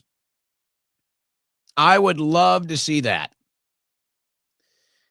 And it seems that if Don Jr. could get his dad's ear for like 30 minutes a day, I think that would be extremely beneficial because I wonder if what he says here to Jillian Michaels, I wonder if anybody has said this to President Trump. I wonder. And if not, why not? Listen to what Don Jr. says here. 1 million young guys have died in both of those countries for what? No one in D.C. has even told me what victory looks like yet. We're in for $500 billion and no one knows what it is, but they're getting their kickbacks and you read about the corruption in Zelensky. And I was actually in Monaco earlier this summer, and I was there, and I'm going around Monaco, which is a pretty rich place, and I was there for 2 days, and every other car there was an Italian supercar, like a Pagani, a Bugatti, and they all had Ukraine plates. And I promise you, I went to the Ukraine in the early 2000s. I visited, like, it's not a rich place. They didn't just all magically get $5 million supercars. Like, they're stealing that money, and it's just one big corrupt scandal. And I guess as long as there's a kickback to a couple people in America, we'll keep it going forever. It's absolutely insane. And so when he said, like, I just want the death to stop, like, of course, that's the right answer, but it's not the answer anyone wants to hear. Junior.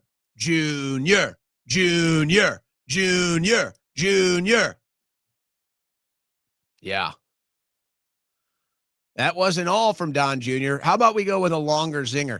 He weighs into the debate right now, if you will, on Tucker Carlson getting access to conservative events, MAGA events, however you want to put it. We know the gatekeeping that's going on. So Don Jr.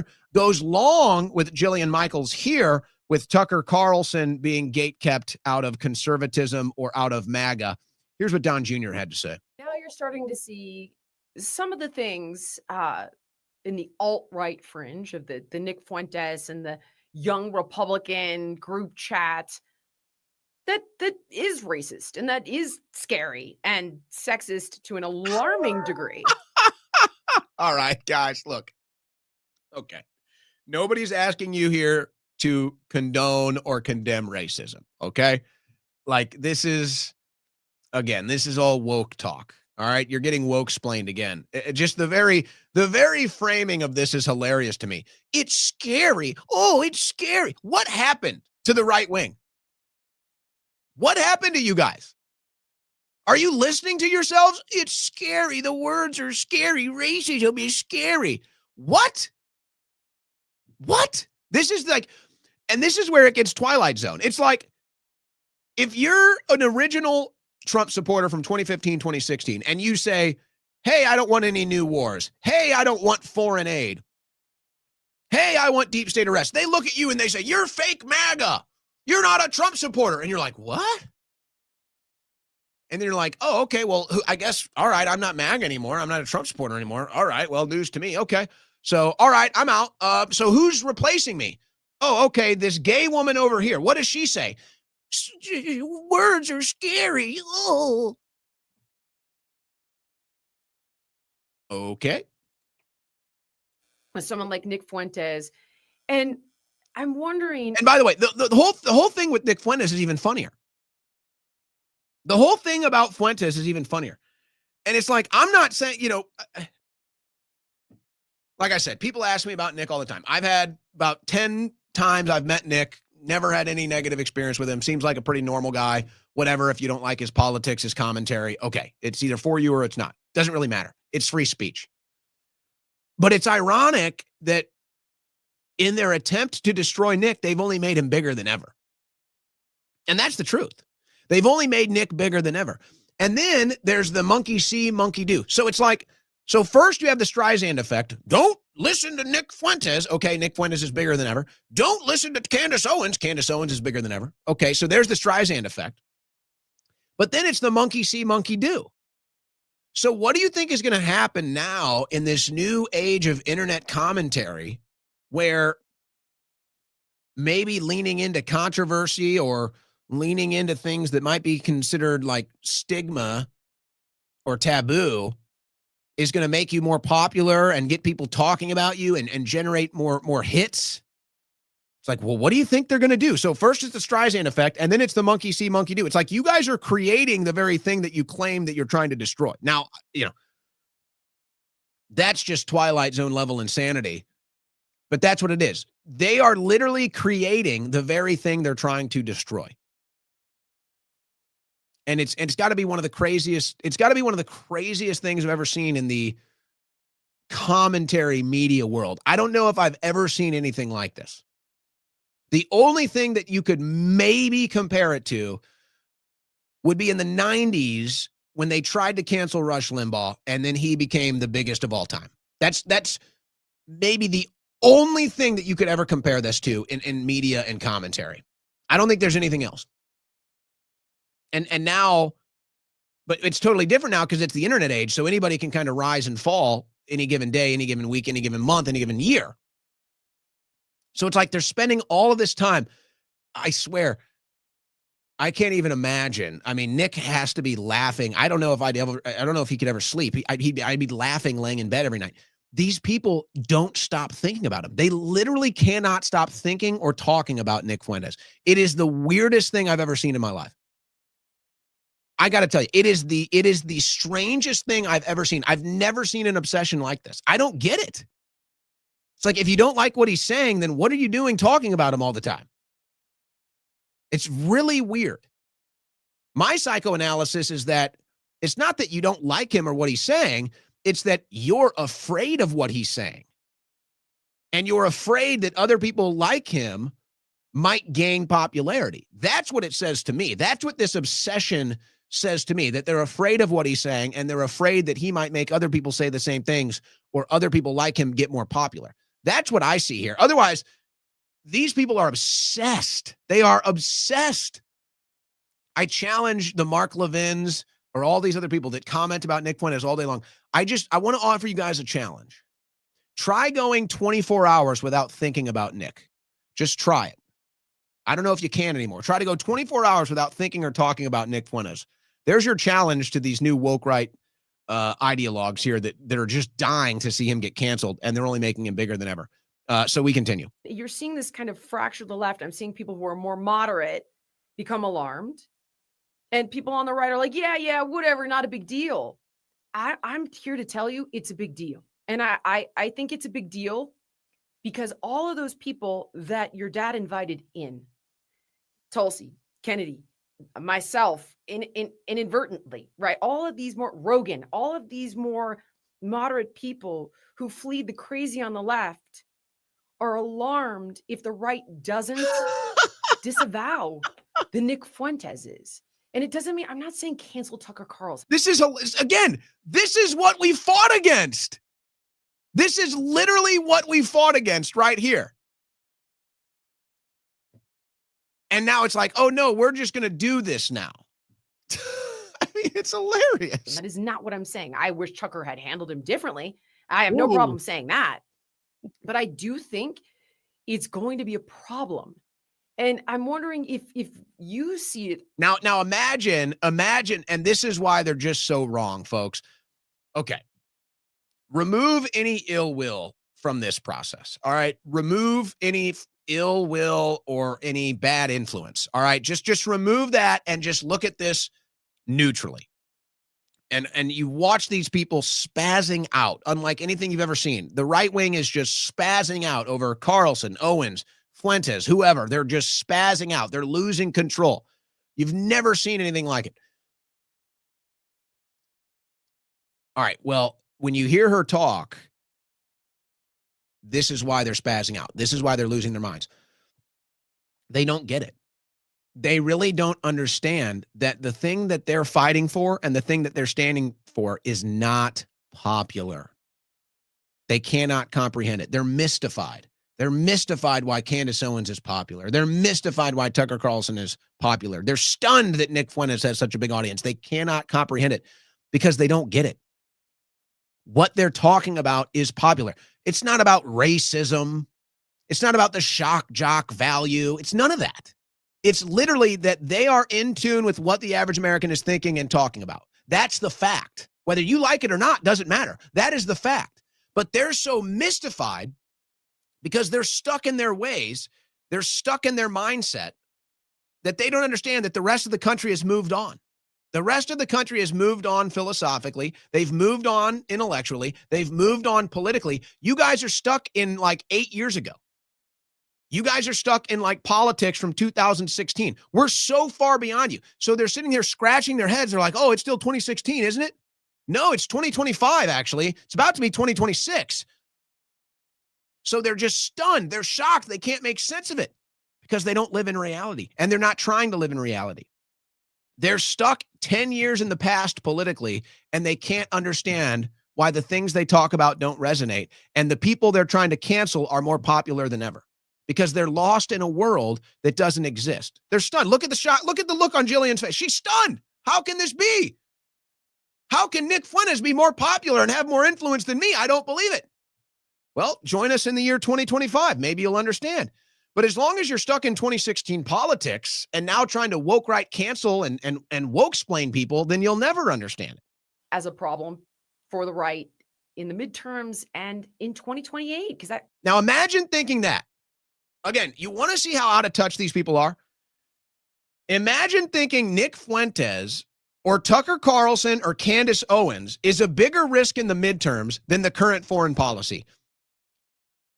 Again, folks, it's just, this is so low IQ. This is so out of touch with reality. It's mind-boggling. It's stunning that they're so blind. But it's blind by their own choice. It's blind by their own desires. It's blind by their own agenda, their own biases. I don't know what else to tell you. I mean, look, for the sake of the debate, let's sacrifice a point. And let's say that Candace Owens and Tucker Carlson and Nick Fuentes are the most deplorable people in the media. They're the worst of the media. Okay. All right. Those three are the three most evil people in the media. All right. I'll give you that point for the sake of this conversation. If you still think that those three people have more of an impact on the midterms than the current state of our foreign policy, then you are so out of touch with reality. You are so far removed from the actual political conversations happening and the actual things that are driving people to vote that you will never understand. And you clearly don't understand, and you're not even trying to understand. So it shows that there's an agenda here. It shows that there's a bias. It shows that there's a blind spot, and it shows that there's an agenda. So for whatever reason, trying to win midterms is not the agenda. Trying to have good policy that resonates with the American people is not the agenda. You know what is the agenda? Canceling Tucker and Candace Owens and Nick Fuentes. That's the agenda. That'll win the midterms. Okay. Get ready to lose the midterms. I think if this continues without it being fully condemned aggressively, I think you get Gavin Newsom for president, and I know what that looks like, and it's scary stuff. It's the exact opposite of what you just said. And here's going to be the proof in the pudding. It's the mindsets of the Jillian Michaels, who, by the way, where was Jillian Michaels in 2015, 2016? Was Jillian supporting Trump? Was she doing media tours supporting Trump? Was she campaigning with Trump? You guys are in 2016. You guys are literally stuck 10 years in the past. Everything you just said is going to result in Gavin Newsom getting elected. And by the way, you guys are in charge now. Just look. Just look. It's your ideology that's taken over the right wing. Look at the new right-wing MAGA establishment. They're always attacking Tucker and Candace and Fuentes. So your people are in charge, Jillian. The people that think like you are in charge of policy. The people that think like you are running the White House. So don't blame everyone else when you lose the midterms. Don't blame everyone else when the Democrats win the presidency in 2028. And can you imagine, as an American, you're watching this. You've watched the now double hostile takeover of the right wing. First, it was the anti-establishment right that took over with Trump in 2016. Now it's the establishment right that took over from the anti-establishment right in 2024. So you guys are back in charge. The neocons are back in charge. The warmongers are back in charge. The holier than thou woke right. You guys are all in charge. You guys are going to hand the election to the Democrats. Not the people that you're canceling, not the people that you're gatekeeping out, you guys. So it's almost like they've done this game now. It's almost like they've done this mental, psychological hurdle now where they know that they're going to be blamed for the midterm losses. They know that they're setting up Republicans for midterm losses. They know that they're setting up the Republicans to lose the presidency in 2028. They already know this. So they're just starting to blame everybody else.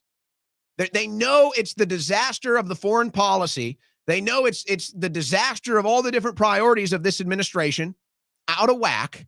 That's what's going to cost Republicans the midterms. That's what's going to cost the Republicans the presidency in 2028. So they're just getting ready to play the blame game.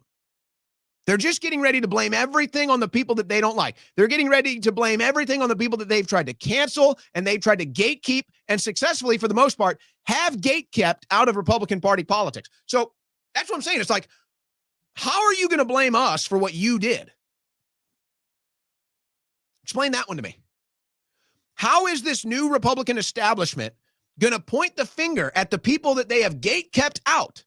How is the new Republican establishment going to point the finger at the people that they're trying to destroy and say, you're to blame when we lose? Because that's exactly what they're getting ready to do, folks. That's exactly what they're gearing up to do. They're already building the media, the commentary infrastructure to blame the midterms on all the personalities that they hate, on all the people that they kept out of the process. So get ready for that. That's going to be a wild one. You guys took over MAGA. You guys run the administration, not us. We're out. We got thrown overboard. We're not wanted anymore. So how can you blame us? But that's exactly what they're going to do. They're already doing it. They haven't even lost the midterms yet, and they're already blaming everybody else. Yeah, listen, I'm a little torn on the issue. I think sometimes, having been canceled and having, for even common sense things, I'm not about cancel culture, but I think sometimes I don't know that you have to platform everyone, but let them sort of speak. And I think some of those radicals, they sort of give themselves up in many cases in their own things. And I'm good friends with Tucker, and I actually don't think he's really all that radical at all. I think I do see a lot of stuff that's sort of manufactured crises. I see a lot of sort of the neocon handles trying to create these conflicts to break it up because they want to go back to the old ways, not the America First ways.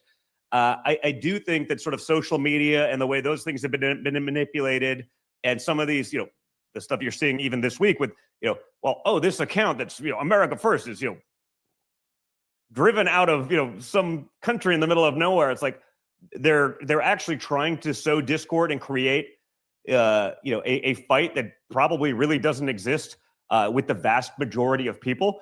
I think, again, I'm sort of a free speech absolutist, but that doesn't mean there's not consequences to that speech. And if you hear some people speak and you don't like, like, man, I sort of feel like they almost cancel themselves, and not with censorship, but by people being like, okay, that's not even a reasonable position. We're just not going to listen to this person anymore. And so I do think that's important because, again, I've seen what they try to do to so many people. I was one of the early guys calling out a lot of the censorship on Twitter. And they're like, well, how do you know? I was like, well, I know because yesterday I was getting 5,000 retweets a post. Today I'm getting 3. Not 3,000, 3, like single digits, 3. Like that's something happened, something changed. And so, I think we have to have conversations, even conversations we don't want to hear, or even conversations we think may be disgusting, and listen. And then people will make up their own minds, and they'll sort of, the way I look at it, you kind of vote with your wallet. You walk away from that, and you figure it out on your own. I'm just deeply concerned. Now listen how she's stuttering. She's stuttering. She's concerned. Don Jr. gets it, folks. He gets it, and he knows how to communicate it. I'm telling you, Don Jr. needs to be advising President Trump. President Trump needs like 20 minutes a day with Don Jr. just to be like, hey, Don, what are you thinking about this? What are you thinking about that? Hey, Don, what are you hearing about this? Hey, Junior, what's the latest from this? Junior gets it, folks. Junior gets it. And you can see, Jillian was probably expecting him to go the same direction that he's going. And he's like, yeah, I don't think so. Not so fast, actually. He gets it. That's good PR right there. That's good PR. That's good communications from Don Jr. That if there's a guy who says women want to be raped, and somebody does not say, this is not who we are. Notice how she's closing her eyes. Notice how she's closing her eyes as she talks here. That's total and utter defeat. That's complete and utter defeat right here. She's stunned. She's defeated. She can't believe that she doesn't have full, wholehearted agreement with Don Jr. here to cancel these people. So, I'm not trying to cancel. Yeah, you are. Stop it. This is exactly what you're trying to do. This is total and utter defeat. The eyes are now closed. She doesn't know what to do. She thought Don Jr. would be in the same ideology and mindset as her, and he wasn't because he gets it. And now the eyes are closed. See, the eyes are closed. She's stunned. She's stunned. She doesn't know what to think. Oh, my gosh. Oh, what are we going to do? We can't have people like this. We can't have people like this. We can't have people like this. And somebody does not say, this is not who we are as a party. This is not conservatism. By the way, again, I'm all about logical consistency here, okay? Now, notice how none of this logic that they use against Fuentes or anybody else, notice how none of it ever applies to Donald Trump, the president of the United States. Oh, Donald Trump hasn't said some things in the past. Donald Trump hasn't said some pretty suggestive things in the past. Donald Trump hasn't said some shocking things in the past. Donald Trump didn't hang around with Jeffrey Epstein for 10 years. I mean, give me a break. I'm so sick of these moral high ground phonies. I'm so sick of these pseudo intellectuals with no logical consistency. You're telling me that I have to hold a 24-year-old podcaster to higher standards than the president of the United States? Shut up. Shut up. If you're gonna forgive and forget all of the things that Donald Trump has done and said throughout his life that go against conservative values, that go against Christian values, If you're able to forgive and forget Donald Trump for these said things, which I think we all are, okay, I'm with you. But if I'm going to sit here and we're all going to be on the same team as Christians or conservatives, and we're going to say, okay, Donald Trump and the things he's said and done in the past may not be Christian conservative values, but he's the president we need now, and we're going to put him in there and we're going to get this thing done. Okay. Hey, I'm right there with you. I don't take these things personally. I'm not the speech police. I'm not the moral police. I don't really care too much about what Donald Trump has said and done in the past. I think he's the president we need for right now. So I voted for him 3 times. But I'm supposed to sit here and hold a 24-year-old podcaster to a higher moral standard, to more scrutiny than the president of the United States? Give me a break. Give me a break. I'd love to see all of these people. I'd love to see all of these people that want to hold a magnifying glass up to Nick Fuentes or Candace Owens or Tucker Carlson. Oh, they're the moral police now. They're the speech police now. I'd love to see them try to hold the president of the United States, Donald Trump, with that same standard. Of course, they never would because they're in the Trump cult now.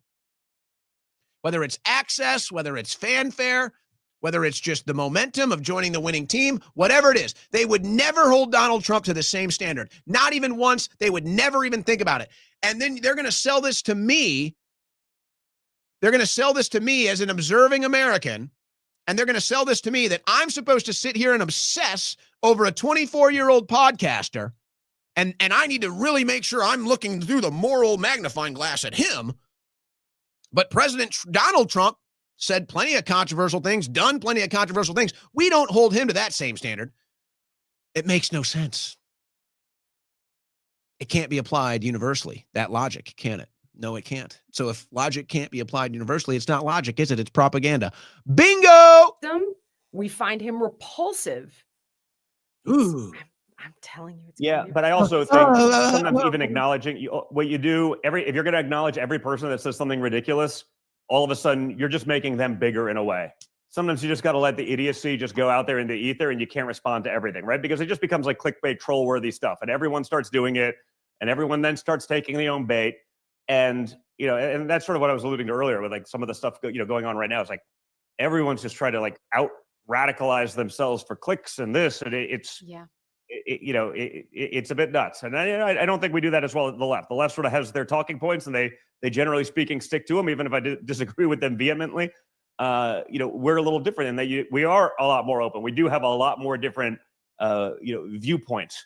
We don't just say, okay, well, the party says this, so we're going to go with this. We still have that discourse. We have those disagreements, and we move on. And I do think a lot of that fracture that you're talking about is also, I think, a lot of it's just being created to actually try to break up that movement. I don't know that it's as real as it is, but it doesn't matter if millions of people are talking about it online because they think it's real or they think it's coming from a good place, and they think that this is an organic thing that's not a pay-to-play campaign.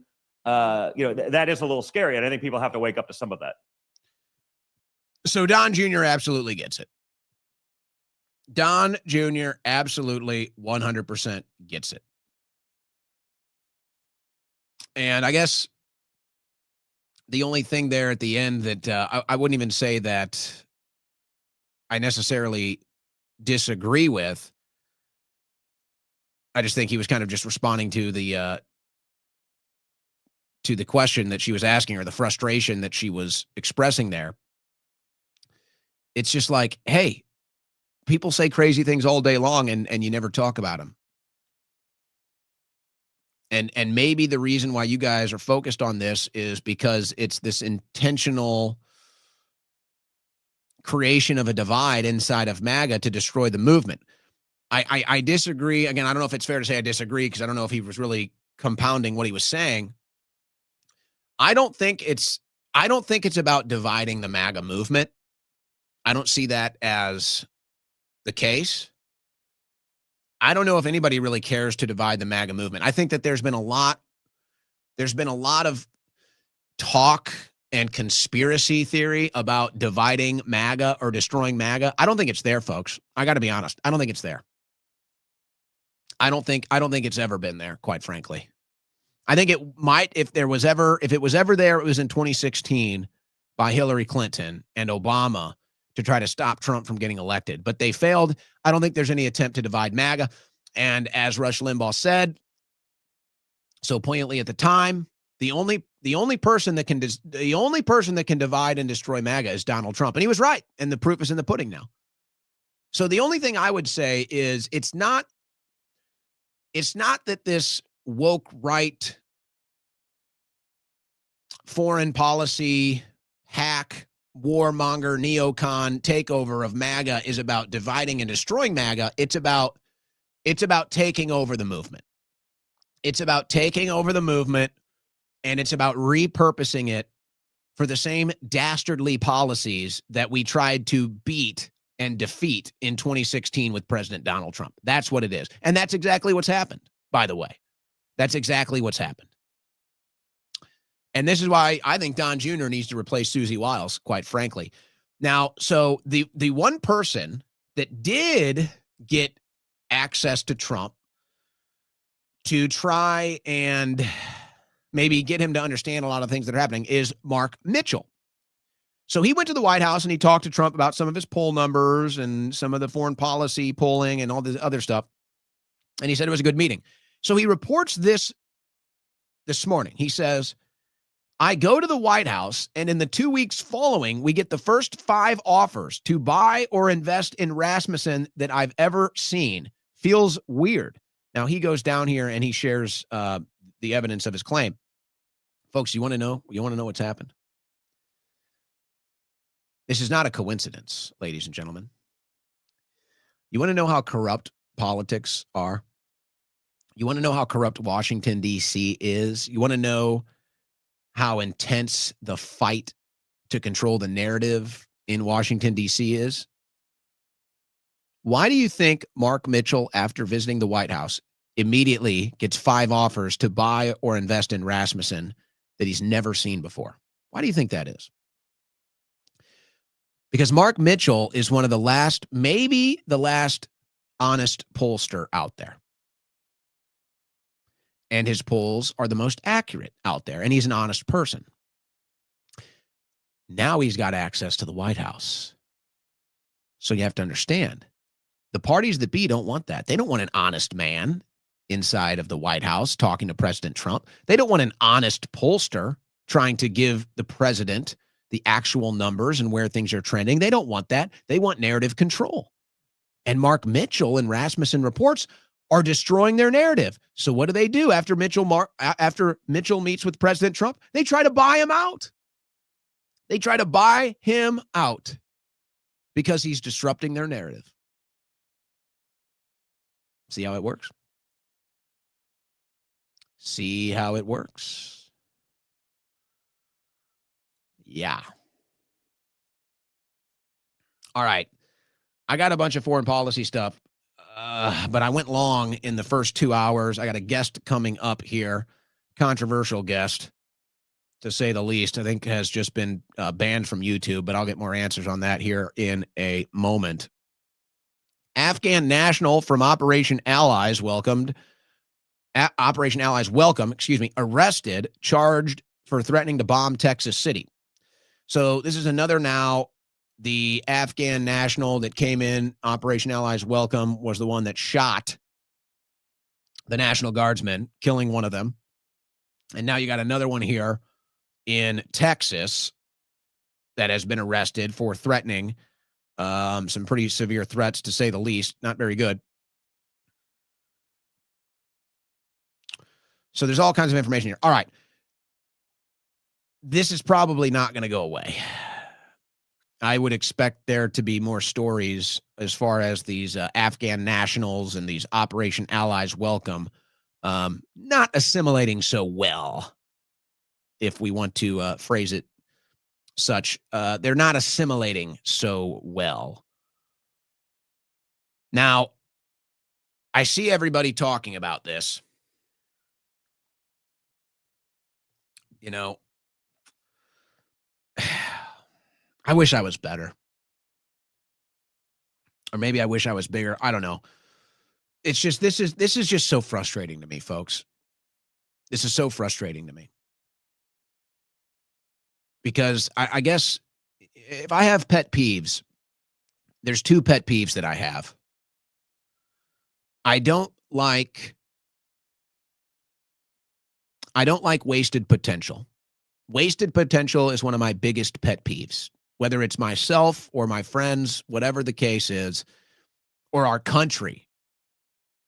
Maybe most importantly, our country. I hate wasted potential. It drives me nuts. It's why I'm like OCD with my schedule and working all the time or staying in shape, whatever it is, staying in form, staying in shape. Like, I can't stand wasted potential. I want everybody to be able to reach their full potential. And I want our country to be able to reach our full potential. And I see how short we're coming of our total potential here. It drives me nuts. It drives me crazy that our people are being shorted on their potential, that our country is being shorted on its potential. But as far as this story is concerned, one of my other pet peeves is addressing surface issues and not getting into the root cause. Drives me nuts. It's like, imagine you have a fat person and this person is like 300 pounds and they say, hey, I want to run faster. I'm really slow. I think I want to run faster. Say, okay. So what do? So they start going out and doing footwork drills. So they're out here, they're doing footwork drills, 5 days a week, footwork drills. Cones, ladders, you name it, high jumps. They're out here, footwork drills 5 times a week. And then a month goes by, they're not a step faster. They say, I don't understand. I did footwork drills for a month and I didn't get any speed. What's going on? It's because you're fat. Did you lose any weight? Did you diet? Did you stop eating junk food? How much weight did you lose? Oh, none? Yeah, no wonder why your footwork drills didn't work, because you didn't address the root cause of why you're slow. It's because you're overweight. Oh, okay. Same thing happens in healthcare. Talked about that earlier today with Ask the Doctor, with Dr. Diaz. Same thing with healthcare. Same thing with this situation with these Afghanistan nationals, with the disaster in Afghanistan and everything. So everybody's commenting now. Oh, Biden. Oh, Afghanistan. Oh, Islam. These are all surface level issues. These are all what happens on the surface from the root cause. So God forbid, why are Afghan nationals in the United States of America? Why do we have Afghan nationals in the United States of America that now apparently want to kill us? Why do we have that? Is that because of Joe Biden? Stop it. Is that because of radical Islam? That might be an element, but that's not the reason. That's not it. So all over Thanksgiving, all weekend, I hear, oh, it's Afghan. Oh, it's Afghan. Oh, it's Biden. Oh, it's Muslims. Why? Why is Afghanistan an issue? Why are radical Islam Afghan nationals in our country? Why is any of this happening? Well, they don't want to hear the why. So when you point it out, here's just one example from Congressman Brandon Gill, who, by the way, I agree with Brandon Gill on almost all domestic policies. Foreign policy, no, he's pro-Israel. He loves to support Israel. So he takes the AIPAC money. That's fine. His father-in-law is Dinesh D'Souza. So, okay. But it's just one example. He says, why was an Afghan national living in D.C. in the first place? So let me tell you why. U.S. congressional testimony, September 20th, 2001, just 9 days after September 11th, Benjamin Netanyahu testified before the U.S. House Committee on Oversight and Government Reform. He urged the United States to act decisively against Afghanistan. He said, if we do not move decisively against the Taliban regime, the terror network will continue to threaten the entire civilized world. Really, how'd that work out? He also, in October in 2001, Netanyahu repeatedly expressed strong support. So Benjamin Netanyahu has been lobbying the United States of America for 30 years to invade and overthrow Afghanistan. And he said, Netanyahu said, if we don't invade and go into Afghanistan, that radical Islam will be in our country killing people. But guess what? It turns out the exact opposite. Because we went into Afghanistan, because we invaded Afghanistan, because we destabilized Afghanistan, now they're here. And now they're killing our people. That's the truth. You want to know why Afghan nationals are in the United States killing people? You want to know why radical Islam is in the United States threatening Western civilization? Because our foreign policy, influenced by Netanyahu and the interest of Israel, have forced the Middle Eastern world to destabilize and many of them to pour into the United States and not assimilate. And I'm sick of the Trump administration selling the same lies. And they say, oh, it's because of the Biden pullout in Afghanistan. It's because of the Biden Operation Allies Welcome program. Everybody supported that. Go back and look. Everybody on the right wing supported that. And they said, if we leave these people here, they're going to get killed. If we leave these people here that worked with us, they're going to get killed in Afghanistan. So we have to bring them home. All the right wingers said that too, for the same old reason, because radical Islam is going to kill them in the Middle East. So all the people on the right wing supported this program. All the people on the right wing voted for this program. In fact, you may have seen that there were 11 Republicans or 8, whatever it was, that voted against this program. All the other ones endorsed it and supported it. So I'm so sick of these people on the right. It drives me nuts. It's one of my biggest pet peeves. And this is why it's so important, ladies and gentlemen. This is why it's so important to address the foreign policy issues. And this is why I believe that they're making it all about Jews. We are trying to have a debate on foreign policy. And these neocons and these warmongers are using Jewish people as their human political body shields. So that if I come out here and I say, hey, Netanyahu has been lobbying the United States with bad intelligence to go into the Middle East for 30 years, and we did just that, and it's been nothing but a disaster for us and for the Middle East, they want to make it about Jews. This isn't about Jews. It was never about Jews. It was always about bad foreign policy. It was always about Netanyahu lying to the American people, lying to the U.S. Congress about weapons of mass destruction, about if we don't go into the Middle East, they're going to come here. Well, they didn't have any weapons of mass destruction, and because we went into the Middle East, now they are here, and they're killing us. But God forbid you try to have a real discussion about foreign policy. God forbid you try to have a real debate about how the foreign policy disasters of the last 30 years under Netanyahu's influence have been such a disaster. Instead, they just say, you're an anti-Semite, you're a Jew hater. This has nothing to do with Jewish people, nothing at all.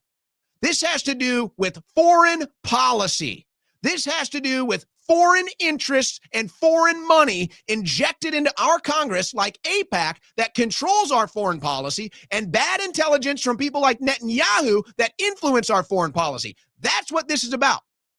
So they're intentionally obfuscating off of the foreign policy debate into some weird identity politics bigotry debate because they can't have the foreign policy debate. They will lose the foreign policy debate. And if the American people understand the foreign policy debate, they know it's over for them. And what's on the line? Another $20 billion for Israel? Another $100 billion for the military-industrial complex? Another how many hundreds of thousands of dead people in the Middle East because of it? And if you stand against that, what do? They start name-calling you. They start to say, it's about Jews. No, it's not. It never was. That's a lie. You're liars, just like you always have been. Just like you lied about weapons of mass destruction. Just like you lied about what would happen if we went into the Middle East. Just like you're lying about foreign policy now. You want to save this country? You better figure out the foreign policy. And if you want to reject these foreign policy reforms, then oh yeah, you'll get Democrats in 2026, and you'll get Democrats in 2028 too. So take your pick.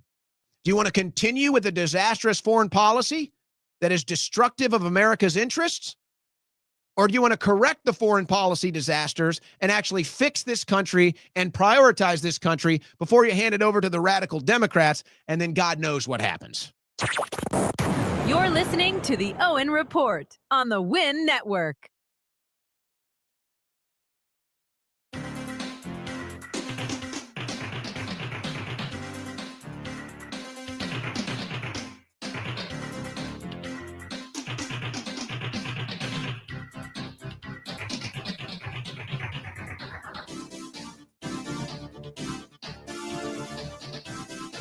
Extra dimensional and multi-universal. Here's your host, Owen Schroyer.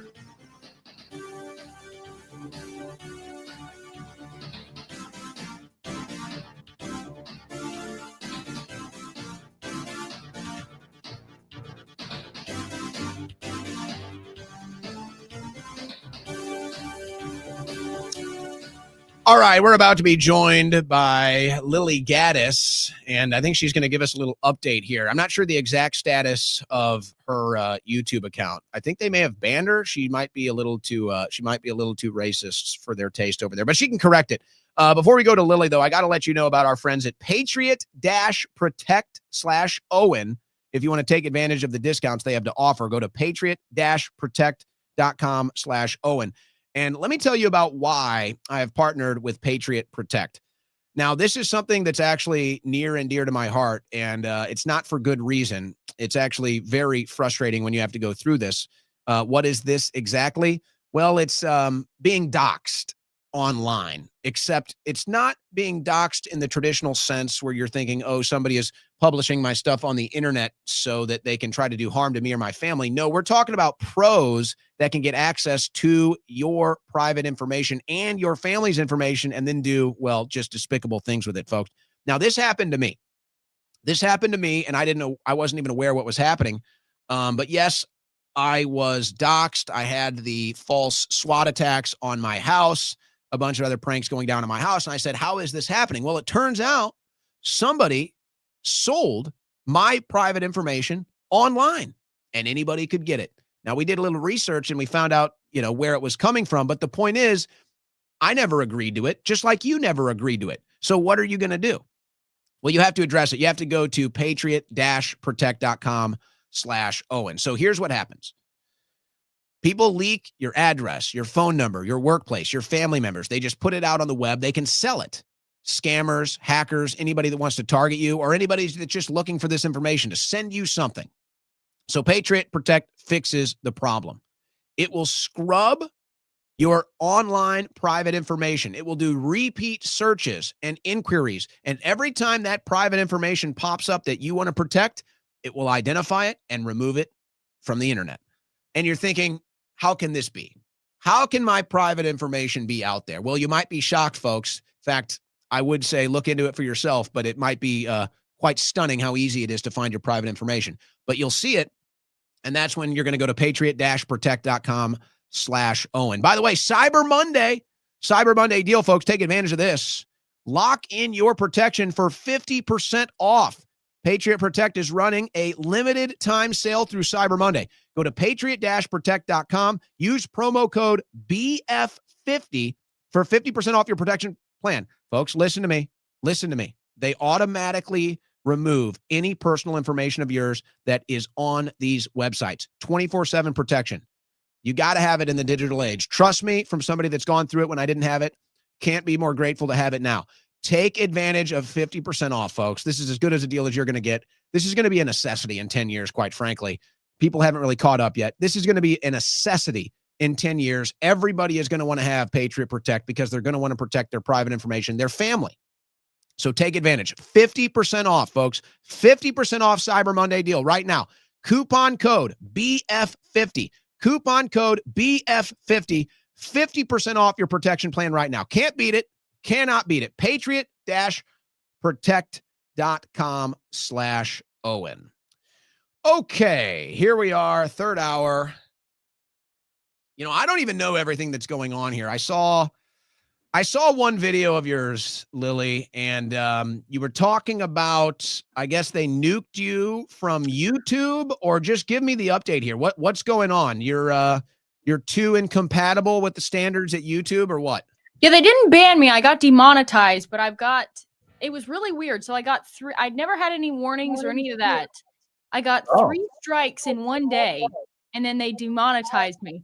And that same day, my biggest advertiser pulled out at the same time for undisclosed reasons. So I have a feeling someone got the call. So that's what happened. I got demonetized, but I'll probably get banned soon, I'm sure. All right, before I even give any opinion on the matter, let me get the details straight. It was about, what was it, about a year ago when I guess you went viral in your theater It's almost theater been kid? 2 years now, I feel like. Has it? I know. Well, I don't know. Time is I flying. don't It's know. almost insane. I think it's been 2 years. It's been 2 years. Mhm. So you had the viral video. You talked about all the theater kids that are running things, and I think your commentary there ended up being a lot more accurate than maybe you had imagined. You know, Yeah. you were just kind of doing a commentary video on something that you noticed with all these theater kids running around, or you might have called them faggots at the time. I don't know. Maybe they I ban you. could have. I called them theater kids. Well, you got to be careful now. Yeah, I know. They may ban that F word, you know. Okay, so you go viral for that. And I actually remember, I'm sure you remember, we had a phone conversation. It was like a couple days after that. You were kind of doing the media rounds. Mhm. And we were talking on the phone, and I said, "Hey, look, you know," I was like, "You got what it takes here. There's no doubt that you can you can turn this into, a career, whatever that means, as far as the commentary is concerned." And I was like, "But there's gonna be a lot of things you're gonna have to endure." And Mhm. you pretty much, I mean, you pretty much pile drove through all of those things. And it looked like, I guess from my standpoint, that I don't know if censorship was dead, but it looked like they were kind of backing off of it a little bit. Like, okay, they were going to let you talk, right? They were going to at least let you talk. But now here you are. So your current status, so you get these 3 strikes out of nowhere. Yes. So I don't know if they just hadn't seen my channel, but even the guys that do my YouTube, they also used to do the thumbnails for Charlie Kirk's channel, and they told me that I had better numbers than any of their other clients. So it was just kind of growing exponentially, and I think it just got to that point where it started attracting attention over at YouTube, because when you're under like 100,000 followers on YouTube, nobody really notices you as much, and then when you get over that peak, I feel like you get more eyeballs on you. So maybe that's what happened. I'm not sure. Maybe I got mass reported. It wasn't the blackface routine. It was shortly after that. But no, I'm trying to make the connections here. No, I didn't post that on my YouTube. What I think it was the CEO of YouTube is a guy from India. He's like actually Indian. Are you talking about Sundar Pichai? I have no idea what his name, but that sounds correct. All I know is he's Indian, and I put out some video about Indians, and that one blew up. And I have a feeling that could have been what the bottom line was. I think the Indians in the tech world got a little pissed off about that. You almost can't talk about Indians more than you can't talk about Jews. Well, I was going to say, I guess maybe Indians or India or H-1B visas is that, you think that's like the no-go zone now? Because they run the tech, like all the H-1B people, where do they go? They go to X, they go to they go to Silicon Valley. That's who's importing these people. So they're the ones behind the ban button. So I feel like they're almost going to be like a new cabal in and of itself, just because they run the tech industry. And if you have control over the tech, then you have control over the speech, because all of the speech is online at this point. All of it. Wait a second. Are you telling me that Indian nationals, or that just India in general, you're telling me they don't really, they're not big free speech respecters over there? It's not part of their culture? I don't think so. I think there's a guy that put out a documentary about their poop throwing contest. And I remember his life has practically been ruined. They went after him big time. And it's like, you're doing it though. We're just showing what's going on. He was, I don't know that gentleman's name. He was teasing it. He had some video where he was literally walking through the feces throwing fest. He's walking through this feces throwing fest. He can't even believe it. But he's walking through it. You know, he's in like a semi hazmat suit type of a situation. I noticed the locals they were half naked. So, okay, a bit of a different approach if you're from the Western world. And he was teasing it. And then I was like, oh, well, this is crazy. And then he came out and made the announcement like a week later. He said, I'm not doing it anymore. Right. So I think these people really have become like our overlords in tech.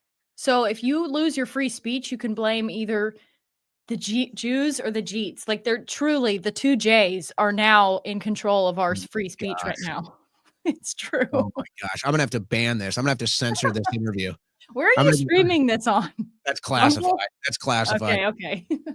I can't answer that question right now. We're gonna have to talk to our litigators and our Okay. censorship people to figure out if we can even air this or not. So Wow, okay, I'm man. really glad to hear that Owen sold out. Owen, you sold sorry. out. Actually, I was told to have you on to berate you and to tell people how bad you are now. Oh and man, and I I'm know actually that's why I came prepared. I was in my big sweater. I was like I'm actually for ready the for the censorship. slings and arrows. I'm for the censorship of Lily Gaddis now. I think you need to be shut up. I think you need to be shut down. It's true. And even if you try to, I could see you right now. You're going to try to make this into some comedy thing, like you were just joking. We're not buying it, Lily. We know what is in your heart. Okay. Well, you didn't have to give away the game. You did not have to give away the game. Please have some honor We here. know you're dark-hearted, okay? We know that when you say these things, that it's not funny to anybody at all. I'm just doing it to inflict pain, and then I'll get a little piece of lemon and put it in the wound. Well, but all jokes aside, though, and this is why I actually wanted to get you on, because I think that I think there's kind of a misconception about censorship or the cancel culture, as it's called. What you said, and this is what spurred me to send you that message today to come on, is you talked about how, okay, I've got a sole source of income, and now it's basically, it's essentially being threatened. I mean, it's potentially been completely removed. I'm not saying this is the end of Lily Gaddis. You can decide that for yourself. But I think that that's what people don't understand. It's like when you engage on these cancel culture runs, when you engage in these censorship brigades, I mean, that's what you're doing. You are trying to harm people financially. I mean, that's ultimately what you're trying to do here. Yeah. Especially people who don't have the option to get another job. Like if you get fired for whatever reason, you're always late for work, you can go get another job. You and I, there's no job that we could go and get, especially me. I think you've managed to, I don't know, you're probably cooked too. Not quite yet. We'll see. Not quite yet. I'm trying to be a good boy. I ran all of the offensive things. I think I had a list of things you have to do, and I speed ran that so that there was nothing else.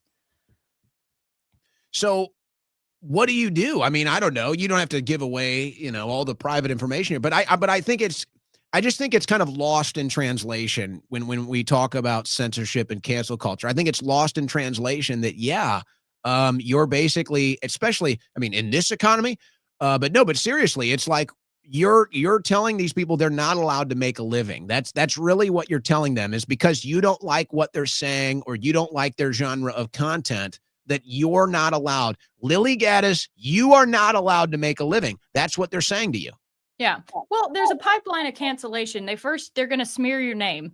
If that doesn't work, which doesn't really work anymore because people have woken up, then you go on and you make platforms off the mainstream ones. Well, they'll try to get you banned off of those. If they can't do that, then they'll cut off all your forms of income.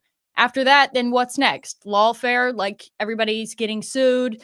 Elijah Schaefer's getting sued for $5 million for insinuating a joke. And then after that, it's, they'll try to jail you or they'll try to assassinate you, which is what we're seeing with Candace Owens. So, I mean, it's a dangerous pipeline. And I think the people that play into it, like the mass reporters and these people that have no lives and they want to sit back and like you were saying, dox you, sell your information, all that, you don't realize what you're actually doing. But I think they actually do realize it. I think we're dealing with truly just evil people here. They're not, it's not just like, well, I didn't mean anything by it. No, they know what they're doing. We're dealing with evil people and they hate the truth. I do think there's some people that know what they're doing. I think others are just kind of like bandwagoners, if that's if that's a good word to use here. But I do see a lot of bandwagoning, and I've noticed that there's been some other mass reporting going on with some other phenomenons on X. I don't know. I think that you and I are kind of in this same mindset where it's like, that's such a foreign concept, It's like I'm sitting here and I'm thinking, because politics, the longer you're involved in politics, the more you realize it's really basically the high school lunchroom. It's just like high school drama, high school lunchroom, who gets to sit at the table and all this other crap. And some of us kind of transcend that by the time you're sophomore year in high school. I guess others live with it for the rest of their lives, the theater kids that end up in politics. But I feel like that's what it is. It's like, oh, It's like, ooh, I saw Johnny passing a note to Susie in the back of the class. So I'm going to raise my hand and I'm going to tattletale and I'm going to make sure that everybody knows they're passing notes. It's like, dude, you suck. Yeah. Well, and that's the problem. We not only have these evil people trying to cancel us, but then, like you're saying, on the right wing, it's the same stuff. Like everybody is fighting with everyone else, and it's, oh, you shouldn't have taken that sponsorship, or oh, you're bad, or it's all of this. So I don't really see how this movement is supposed to progress unless we ourselves on the right wing, who are supposedly over the cancel culture, can put all of that aside and just, aim for the main goal that we all can agree on. Well, what I see happening now is, and this is my view, you may agree or disagree based off of what you're saying, but I think that the cancel culture that we see on the right is really only aimed in one direction, and it really only comes from one agenda, and that's foreign policy. Yeah. It's foreign policy, and obviously, Israel gets all the focus, all the attention, but I don't think it really matters. I mean, at least for me, I don't like any of our foreign policy. I mean, I don't know why our politicians aren't more honest about the complete and utter disaster our foreign policy in Ukraine was. I mean, we're talking about hundreds of billions of dollars stolen. We're talking about hundreds of thousands of lives lost. We're talking about weapons, equipment, military that is depleted. I mean, the foreign policy in Ukraine is one of the biggest disasters in modern American history, but I guess it's such an embarrassment. It's such a blemish on the face of America, like bigger than the zit on my nose right now, that they just want to pretend like it doesn't exist. They just want to pretend like, oh, no, that Ukraine policy wasn't a disaster. We can still recover. We can still manage. And it's just like, what are you talking about? How can you deny that? And I see the same thing in the Middle East. Like, so this Afghan national comes to America as part of the, bring home our allies. And, kills a National Guard, shoots another. There was another one in Texas. There's been like 3 of them now that are basically engaging in violence or terrorism. And they're saying, oh, see, it's Afghans. Oh, see, it's Islam. And it's like, well, why are they here? Right. Why? Why are the Afghanistan nationals here? Why were we in Afghanistan? And guess what the answer is? The answer is Benjamin Netanyahu. Okay. Yeah. It's all over. Go look at congressional testimony. Go look at news stories from the early 2000s. Go look at the 1980s, the 1990s. Netanyahu has been telling America to go into Afghanistan for decades. And then we do it, and now we're getting the results. But God forbid you say, hey, maybe our foreign policy didn't work. Right. Exactly. Yeah. People, I mean, you can't honestly even blame these people for coming here at this point. And it's such a shallow view to just blame them. And, oh, it's a Muslim problem because this is what they're all pushing now. It's a Muslim problem. Yeah, we wouldn't have a Muslim problem if you weren't bombing their countries and then bringing them here. People who we've bombed their countries and then we bring them here expecting them to assimilate, expecting them to love us and get along with us and not want to commit terror attacks against our military. Like, it's the most retarded policy ever, but we're just going to plow on this way because we don't care. And I feel like there's not much hope for the United States. Like, we're just going to be used up for every resource we can offer until then what happens? Just total collapse. We're joined here by political giant, intellectual monster, Lily Gaddis, fighting for her very YouTube survival at this point. We're doing everything we can for you. No, I tell me if you agree with my synopsis here. This is what I see in American politics in the next 10 years. And I think that a lot of the driving force for people in political commentary now is, what is the biggest problem our country is facing? It's like everybody agrees we're kind of going the wrong direction, right? It's like everybody agrees that, okay, maybe America's better days are behind us and we need to either recapture that or find a way to get back to that. So it's like everybody kind of agrees, like that's like the unconditional agreement is that, yeah, America's going the wrong direction. America's suffering. This is not good what's going on. And then it's okay, well, what's the problem? What's the solution? So I look at this foreign policy disaster in the Middle East. Maybe we can isolate ourselves from that. Maybe we can decouple ourselves from that, and maybe we can recover from that. I think we can. Here's what I don't believe we can recover from, Lily.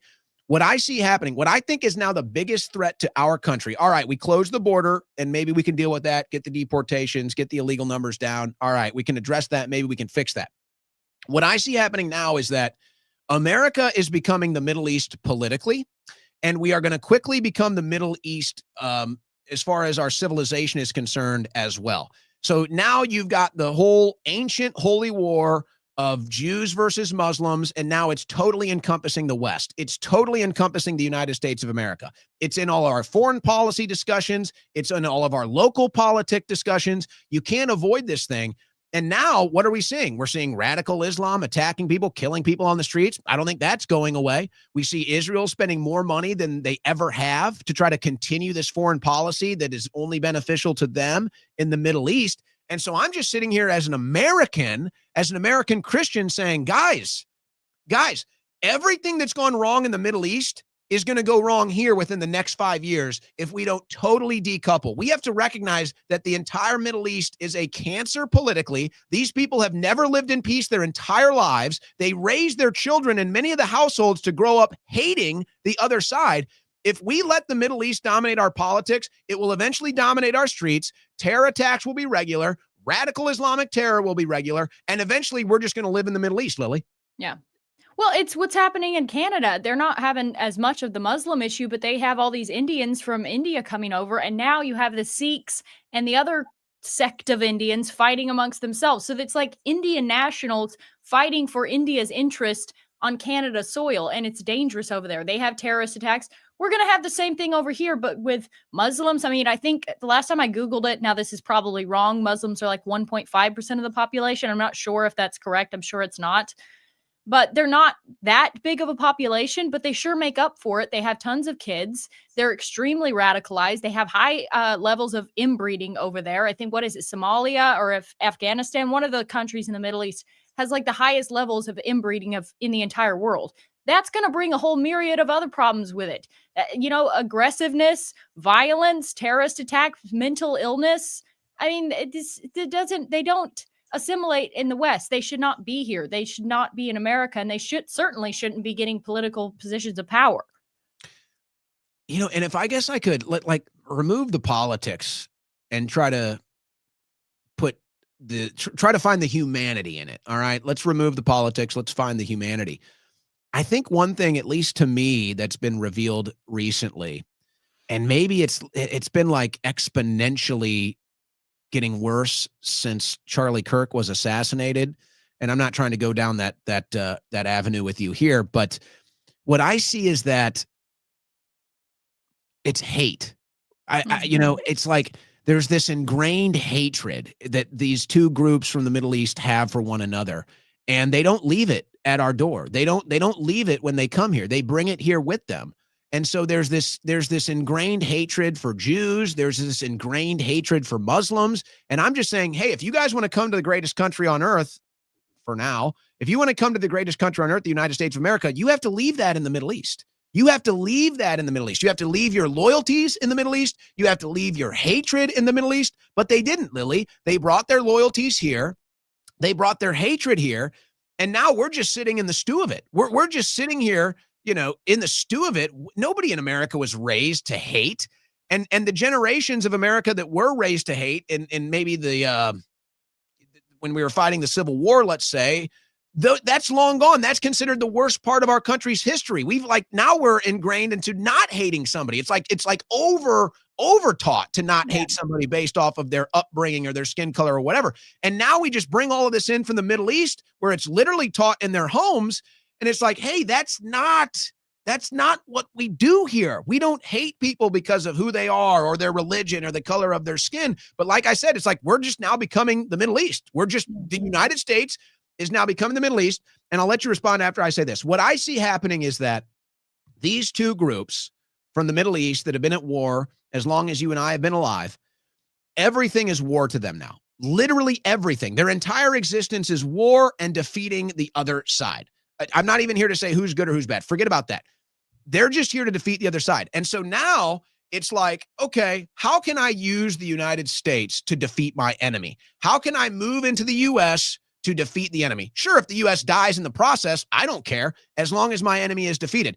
And I think the one instance, and this is where I'll get your commentary, I think the one big reveal this weekend, a couple of, let's say, social media influencers, however you want to say it, they went to Qatar. Oh, they took a trip to Qatar, Lily. By the way, these same people took the trip to Israel. These same people went to the Wailing Wall. These same people were influencers for Israel. Oh, now they go to Qatar, and it's, oh my gosh, all the Israeli loyalists are all attacking them, long knives out. How dare you go to Qatar? And I'm just sitting here, I'm saying, hold on a second. You guys do realize what the Muslims or the Islamic world, the Gulf nation states, you know that they've just realized what Israel realized a long time ago, that Americans are political whores. They'll sell out to the highest bidder. Many people in American politics and American political media, they're whores. They will literally sell out to the highest bidder. So Israel's been the highest bidder for the last 30 years. They may be the only bidder, actually, for the last 30 years. So now Qatar and Saudi Arabia, maybe UAE, all these other guys are moving in and they're saying, hey, you know what? We have more money than Israel. Why don't we start to buy off some of these people in the media? Why don't we start to buy off some of these people in politics? And it's, oh, no. You can only be loyal to Israel. You're not allowed to go to Qatar. And so this is all happening right in front of our eyes right now. And I talked to a couple of these influencers and they're like, look, yeah, I went to Israel. I did that whole thing, got an offer to go to Qatar. I did that whole thing, but I only got attacked for going to Qatar, which is not entirely true. They got attacked for going to Israel too. But the people that supported them for going to Israel are the ones that attacked them for going to Qatar. It's like, there's your double standard right there. And the irony, of course, this is the funniest part of it to me. Here's Qatar. And they're like, in fact, I'm going to do like a skit on this probably this week. And it's like, so Israel actually takes hundreds of billions of dollars from us. Qatar actually like gives us hundreds of billions of dollars. It's like, oh, I don't know. It's like that Tim Dillon skit when he was all dressed. He had gold jewelry on, and he was like, "Yeah, I just got my check from Qatar." Yeah, I'm going to do like a one-off. I'm going to do like a one-off of that skit. Is actually how I'm going to do it. Yeah. But no, I would say, I mean, it's a problem if any foreign countries lobbying our country. But I would say even with Israel, the issue is a lot deeper than just AIPAC, than just them lobbying us. They have institutional power. Like, their people are in every institution throughout our country. And that's a power that takes generations to accrue. So while Qatar might start trying to pay off people now, they've got a lot of years to catch up to the institutional power. And that's where real control comes from. It's not just paying people off, because there's lots of billionaires that could pay off lots of politicians. But we're seeing, I mean, obviously Israel has more control over the narrative than Qatar does. So even these people freaking out about Emily Saves America, who, by the way, is like the biggest Israel shill, going to Qatar, that's ridiculous, because it's not even comparable at all. Well, and it's not even close. And I don't know if I would say she's the biggest Israel shill, but she's dating a Jew. She took the trip. She took the trip to Israel. She was gung-ho about Israel and saying how great it was. And then she does the same thing in Qatar, and the people that she thought were her friends are trying to destroy her now. And I mean, I won't say too much, but like, I think she's having like kind of like a whole reconsideration of her life with the hatred that she's gotten for going to Qatar. I think these people realize that they're losing. I think the Jewish lobby realizes they're losing. They've completely lost their eighth front war, which was like the media and the propaganda war. You mean Josh Hammer you can't relate to Josh Hammer? Not at all. He's not changing your mindset on the issue? Not at all. I mean, at least if you're going to send a propagandist, can they at least be hot?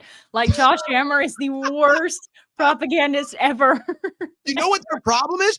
Lily, you know what their problem is?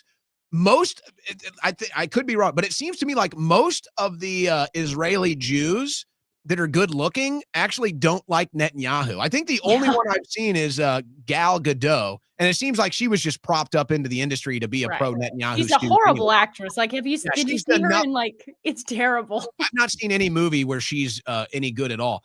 But I've seen some other models or some other Israeli Jews that are actually really good looking, but nobody in the Western media has ever heard of them because they're against Netanyahu. Right. I think probably because they are in the media scene, and that's more liberal, and typically the liberals have always been the pro-Palestine movement. So I guess they're trying to fit in. I mean, bottom line is their heart, if you are Jewish, your heart is always with Israel and the Jewish people. So that's something you can never get away with, and get away from. And that's why I feel like there's a problem with those sorts of people being in our government. Like, Is it wrong to say that we should have white Christian people governing over us so that there's less of a chance that they have dual loyalties to another country or another people or another nation? I would say that's the least we can expect as Americans, is to have white Americans, white Christian Americans representing us. I don't think that's very radical, but that's something they will never allow us to have. Well, on that front, because I don't like the identity politics, but I'm a results-based I do. guy. I Oh, love really? identity. I had no idea. It doesn't get you in trouble. I'm a results-based guy, and I would just say, okay, well, can you point to, if you want to do identity politics, point to the best times in this country or any country, Spain, anywhere. Point to the best times that those countries have had. Who was in charge? Who was running the country? Look at certain areas of the world. Look at different parts of the world. Where is more advanced? Where's not? And then you can say, okay, well, maybe there's something to these identity politics. Yeah. But I would push back a little bit and just say, I don't have a problem with Randy Fine being Jewish. I couldn't care less if he was Jewish. My problem is that he has an Israeli flag higher than the American flag in his office. My problem is that he seems to be a warmongering psychotic freak that makes my country look like a bunch of warmongering jerk a-holes. That's my problem with Randy Fine. Yeah. I mean, also, I get the concept. I don't like going to the buffet after Randy Fine either. There's nothing left. I get the concept of that, but the thing is, you almost cannot separate Jewish people from their Jewish identity. That's something you can never separate. So if you realize that, then that's when you're like, well, you may be a good one. You may be completely loyal to America, but we're not ready to take that risk because they identify with their own people. They have this complex of being afraid of the next Holocaust. And because of that, because they fear like everybody is going to try to attack them and kill them and Holocaust them again, they are naturally going to, be communal and stick to their own kind because they can't trust anyone else and they don't like anybody else. If you read their Talmud, I mean, the way they talk about us, they don't even like anyone else.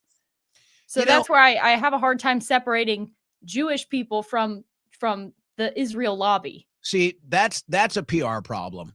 To me, that's a PR problem because I talk to plenty of Jews that don't like Netanyahu. I talk to plenty of Jews that they know my stance on foreign policy and they have no problem with me. So I think that's a PR problem.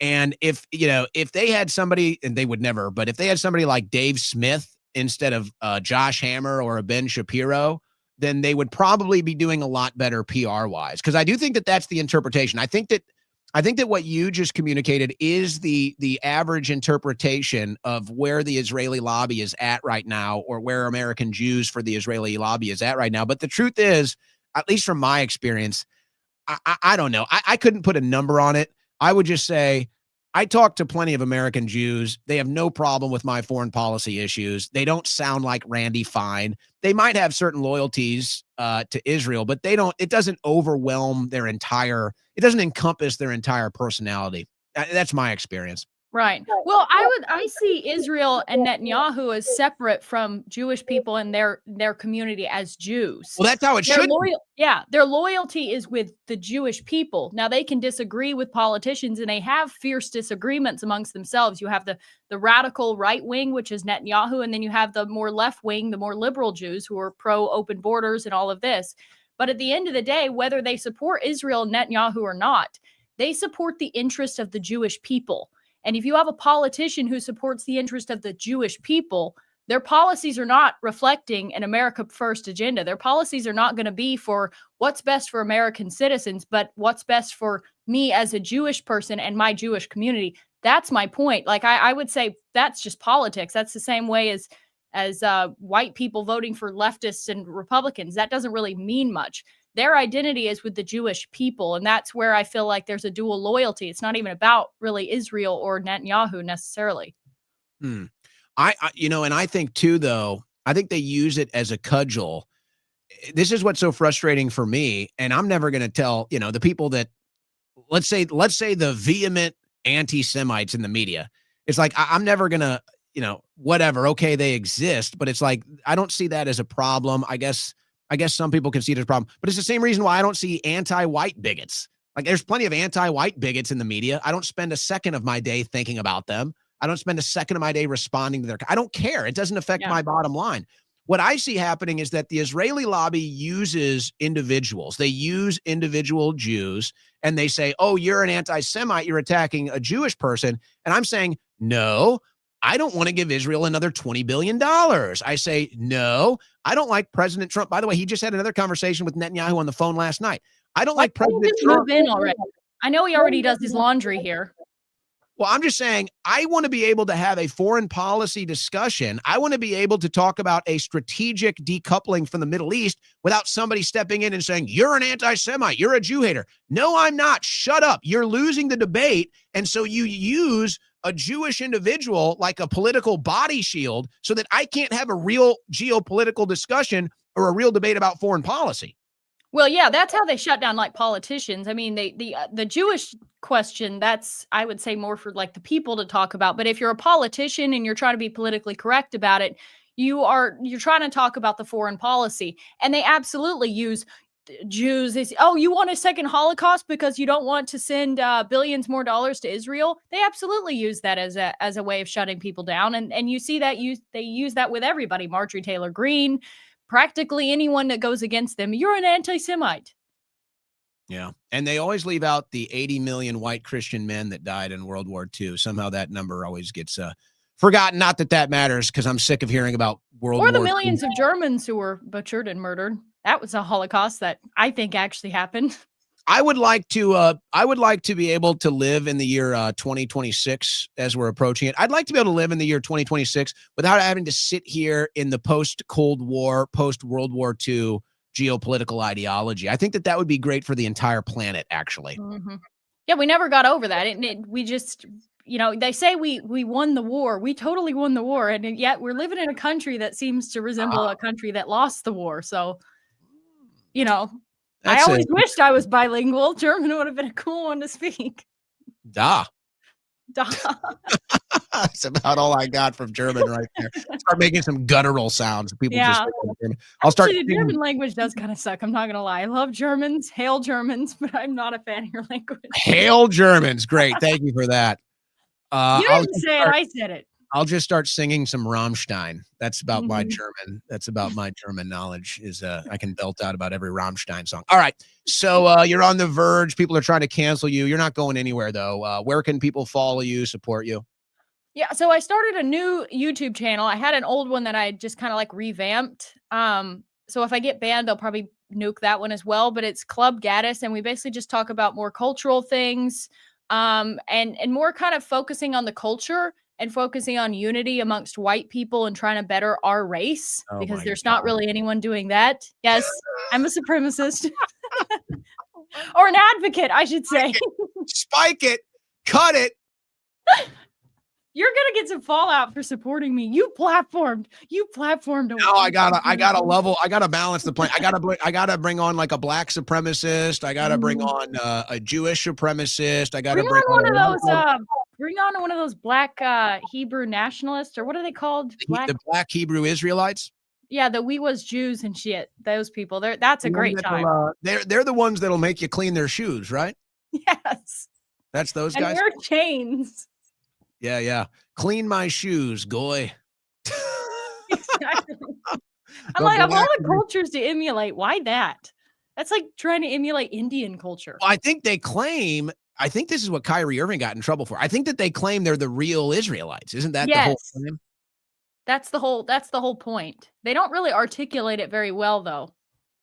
Well, and this goes beyond just that. It's my understanding, when you really get into it, like the 12 tribes of Israel and all the different tribes, and they all went their separate ways. And it's like, it's like, how many of them are actually from the tribe of Israel or the tribe of Jacob, or there's like all these other tribes. It's a whole mixed history bag that I want to just be left in the Middle East. Okay. That's what I always come down to. Hey, you guys, you got your whole world over there. You guys are the one that have a world of hate and killing each other and blowing each other up. All right. You got a whole world over there.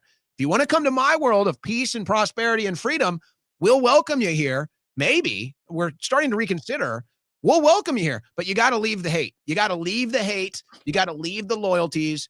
And I think that this is where, at the end of the day, needs to be the new messaging. This needs to be the new concept. It's like, hey, let's reimagine what we knew the entire time, which is if you're going to come to the United States of America, you're going to come here and you're going to assimilate and you're going to be a proud American citizen.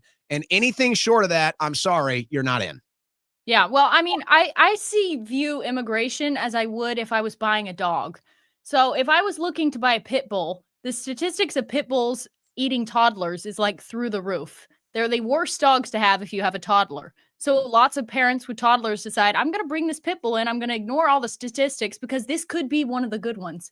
This could be one of the pit bulls that actually works out and doesn't eat my toddler in front of my face or bite my face off. That's how I view immigration. The statistics are not looking great. The crime rate has gone up ever since we've had all of these illegals and legal immigrants come in this country. So it's like, okay, you can be fair and you can say, well, you know what?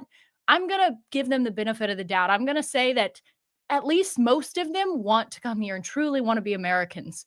But in my opinion, I don't want to take the risk. Like, sorry, your track record is not great. The majority of you do not assimilate well. We saw the LA riots in Los Angeles, where they were all waving around their Mexican flags. Viva Mexico. Everywhere. They're going out of high schools waving Mexican flags now. I'm like, what the hell? So I'm like, why even risk it? I say, just cut it off. Cut it off. Sorry, world, you had your chance. We gave you a chance. We were empathetic and we were nice and welcoming to our own detriment. And now it's over. So you 1% of immigrants who may have been so good and loved America and been more patriotic than Americans, sorry, you missed your shot. You know, actually, the way I summarize that is I think white Americans, maybe honestly, maybe whites all around the planet, quite frankly, when you look at what's going on in Europe. But I feel like whites have basically become like the dodo bird. Mm-hmm. It's like whites kind of moved in, they moved into these areas of the world and they were able to basically completely control these areas of the world. We're talking about Europe. We're talking about the United States of America. These became white countries, Anglo-Saxon countries. And they created such a prosperous, free society. Doesn't mean that there weren't hard times. Doesn't mean that there weren't, difficult times where they went through, struggles in their civilizations.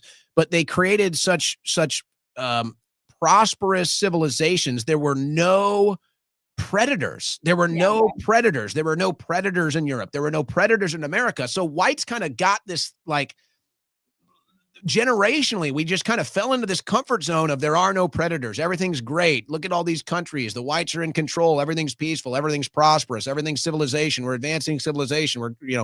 And now it's like, because of those multi-generations, whites are now like the dodo bird. They don't understand that there's predators all around them. There's foreign policy predators. There's foreigners moving in that are predators. There's predatory policy.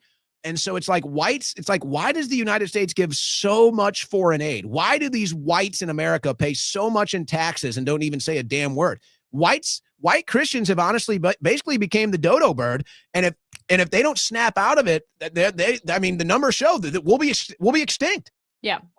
Well, I mean, even the population by 2030 of Muslims are supposed to double by then. Meanwhile, white people are not having children and everybody's working overtime to make sure that doesn't happen. Like even the kind of gender wars going on. Whites are paying for other babies. Yes. Yes. Well, the whites are like, well, I can't afford to have a baby right now. So, okay, just pay taxes so that every other person on the planet can have babies. All right. Right. Or what's worse, they'll go to Africa and adopt an African baby instead of a white child that is without a home or being raped in the foster care. You just had to say worse. You just had to say it. You just can't help yourself, Lily. This is why I can't. It's true. That really pisses me off, by the way. This channel endorses nothing from this guest. Nothing is endorsed. Okay. We reject everything. Everything is rejected. Just so everybody understands out there, the cancel culture, everybody listening, they're going to attack this. No, we do not. We endorse nothing from this guest. Nothing at all. And I don't mean any of it, by the way. I'm a comedian. You're a comedian now. That's right. All right. Take a drink of water. Take it down. All right. I'm letting you go now. Final statement where people can follow you. But you're still on YouTube though. They're just demonetized. Still on, but since I got those strikes, I have a feeling I'll be banned any day. So if you want to follow that, it's the Lily Gaddis Show on YouTube until it's banned. And then Club Gaddis is where you can get my very tasteful supremacy takes. Tasteful supremacy. They All are right. tasteful and elegant. We're making nationalism great again, okay? All right. All right, bye. Just try to stay out of trouble. Okay, If I'll you try. can help it. She can't help it. I already know. There's no way. I can relate to it though. I have to say I can't.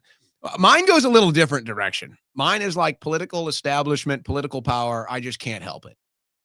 I'll always it bothers me no matter who it is. I don't really like the identity politics.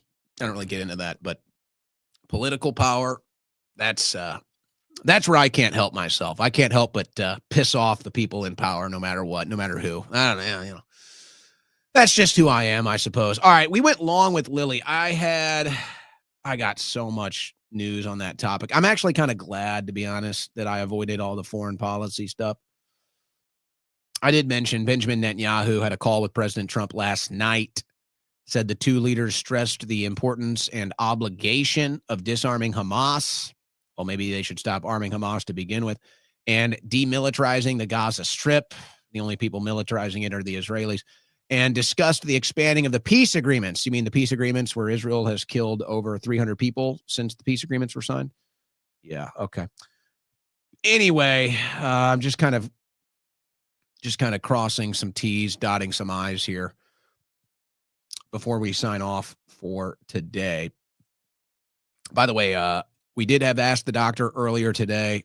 We got into the subject of childhood immunization with pediatrician Dr. Alejandro Diaz. Really enjoyed that conversation. When I sign off of the Owen Report today, I'm going to be going live with Drew Hernandez pretty much immediately after we sign off.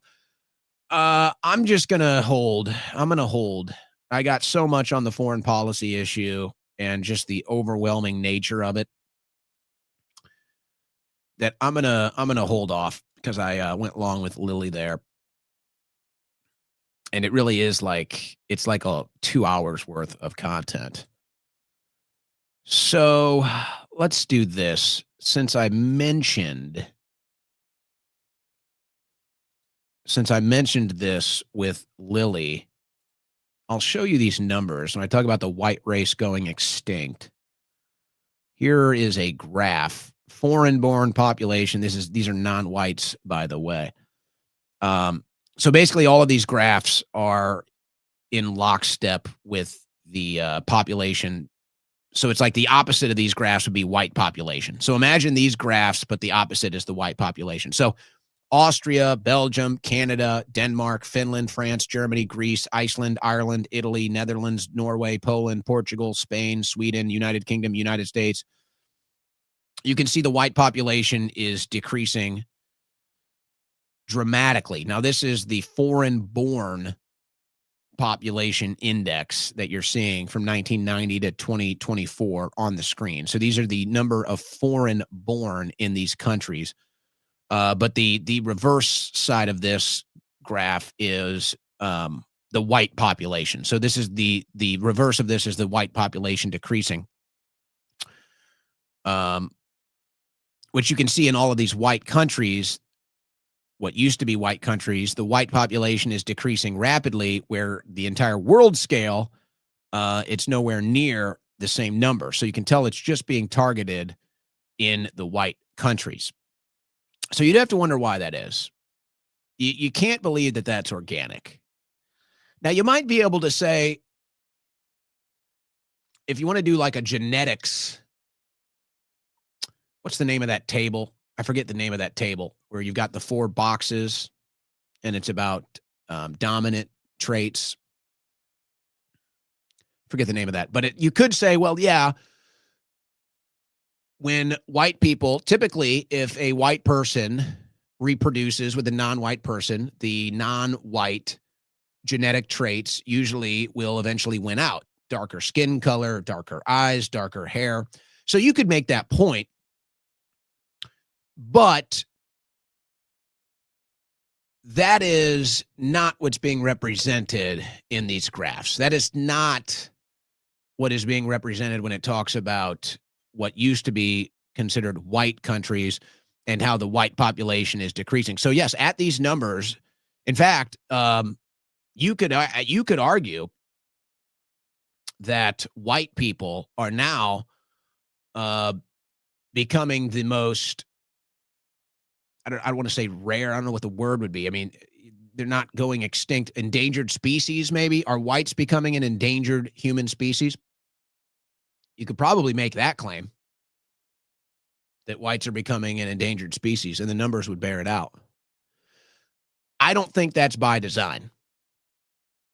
I don't think the open border policy of pouring Middle Easterners and pouring Afrikaners into traditionally white countries, I do believe that is by design. You don't have numbers like this on the screen unless it's an agenda, folks. That is an agenda. At some point,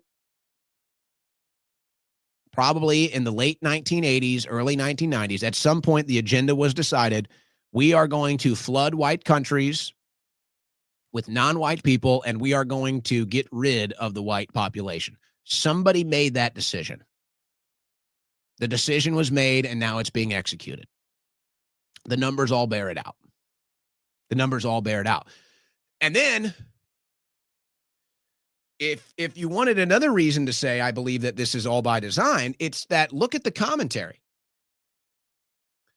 You can talk about, hey, we want black people to be proud, and we're going to say we want more black babies, and we want Jewish people to be proud, and we want more Jewish babies, and we want Muslims to be proud, and we want more Muslim babies. So it's like every other group.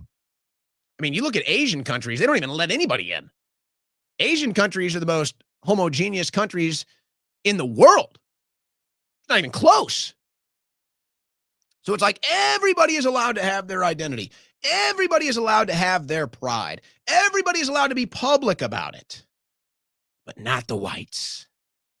Not you rotten whites. You're not allowed. You're bad, actually, if you want. If you want to make white babies, if you say, I will only be with white people because I want to make white babies, you're bad. If you say, I want to defend and protect white culture and white civilization, you're bad. You're not allowed to do that. It's the only group. It's the only group that's not allowed that. So when you look at the numbers and you look at the messaging, I can't believe it's organic. And by the way, the messaging, a lot of it now comes from white liberals. Just odd. I guess it's the guilt trip. Whiteness pandemic. This was from over the holiday. University of Minnesota project urging white parents to re-educate kids. Oh, yes. Tell your white kids how bad they are. You people are sick. You people are sick. So that's what they do. It's all by design. They open the borders of white countries to destroy the white civilization and the white race. And then they find their wacko, brainwashed, liberal whites to get into the universities and tell white people that they're bad and celebrate their demise. And how evil is that to tell a kid that? How evil must you be? These white liberals are some of the sickest, most deranged people on planet Earth, aren't they? They want to trans their children. They want to mangle their children. And they want to tell them they're bad because they're white. You white liberals are freaks. You are psychotic freaks for what you've done to kids. Psychotic freaks. And then, they do this. You may have seen this video. Maybe I should wait and cover this tomorrow because it deserves a little more attention, I'd say. But you had this video. You may have seen it over the weekend, the holiday weekend. This woman is like, she's spazzing out because I guess she has she's got some issue with a white woman in the store. And so she goes off blaming her about how she's bad for being white and all this stuff. It's like this huge rant that went viral. And then she did a follow-up rant talking about how sick she is of white people and all this stuff. And it's just like, what happened, man? It's like, what happened? And by the way, I don't want this. I don't care if you're white or black. I don't care if you're brown, whatever, all the different skin color, all the different things, and all the different identities. Like, I don't care who you are. When it's like, can we ever move on as humanity? Can we ever just move on and just get along and just live and let live? It's like, that's what America used to be about. That's the America. Hell, I even got a taste of that America. I like to think I got a taste of that America in the 1990s even. I like to think I got a taste of that America when I was in high school. Nobody cared about race. Nobody cared about religion. Literally nobody. I would go to parties in high school. There'd be all the black kids, white kids, Asian kids, Mexican kids. Be Jews, Muslims, Christians, Catholics. We all got along. Nobody cared about the identity. And maybe it's still like that. But somebody doesn't like that. Somebody doesn't want us to be raised like that. Something is happening to divide us on things that we can't control. And I guess that's the ultimate power move, isn't it? If you can divide people on things that they can't control, then you'll keep them divided forever, won't you? Because I can't change the color of my skin. I can't change how I was brought up. You can try to get me to reject it, but you can't change it. What's done is done. Some things are permanent. So yeah, if you can divide people on things that they can't change or can't help, or that have already been done, then I guess you can divide people forever, can't you? And a house divided falls apart, as they say. And so here we are. But don't worry, folks. We've got the solution as we sign off today.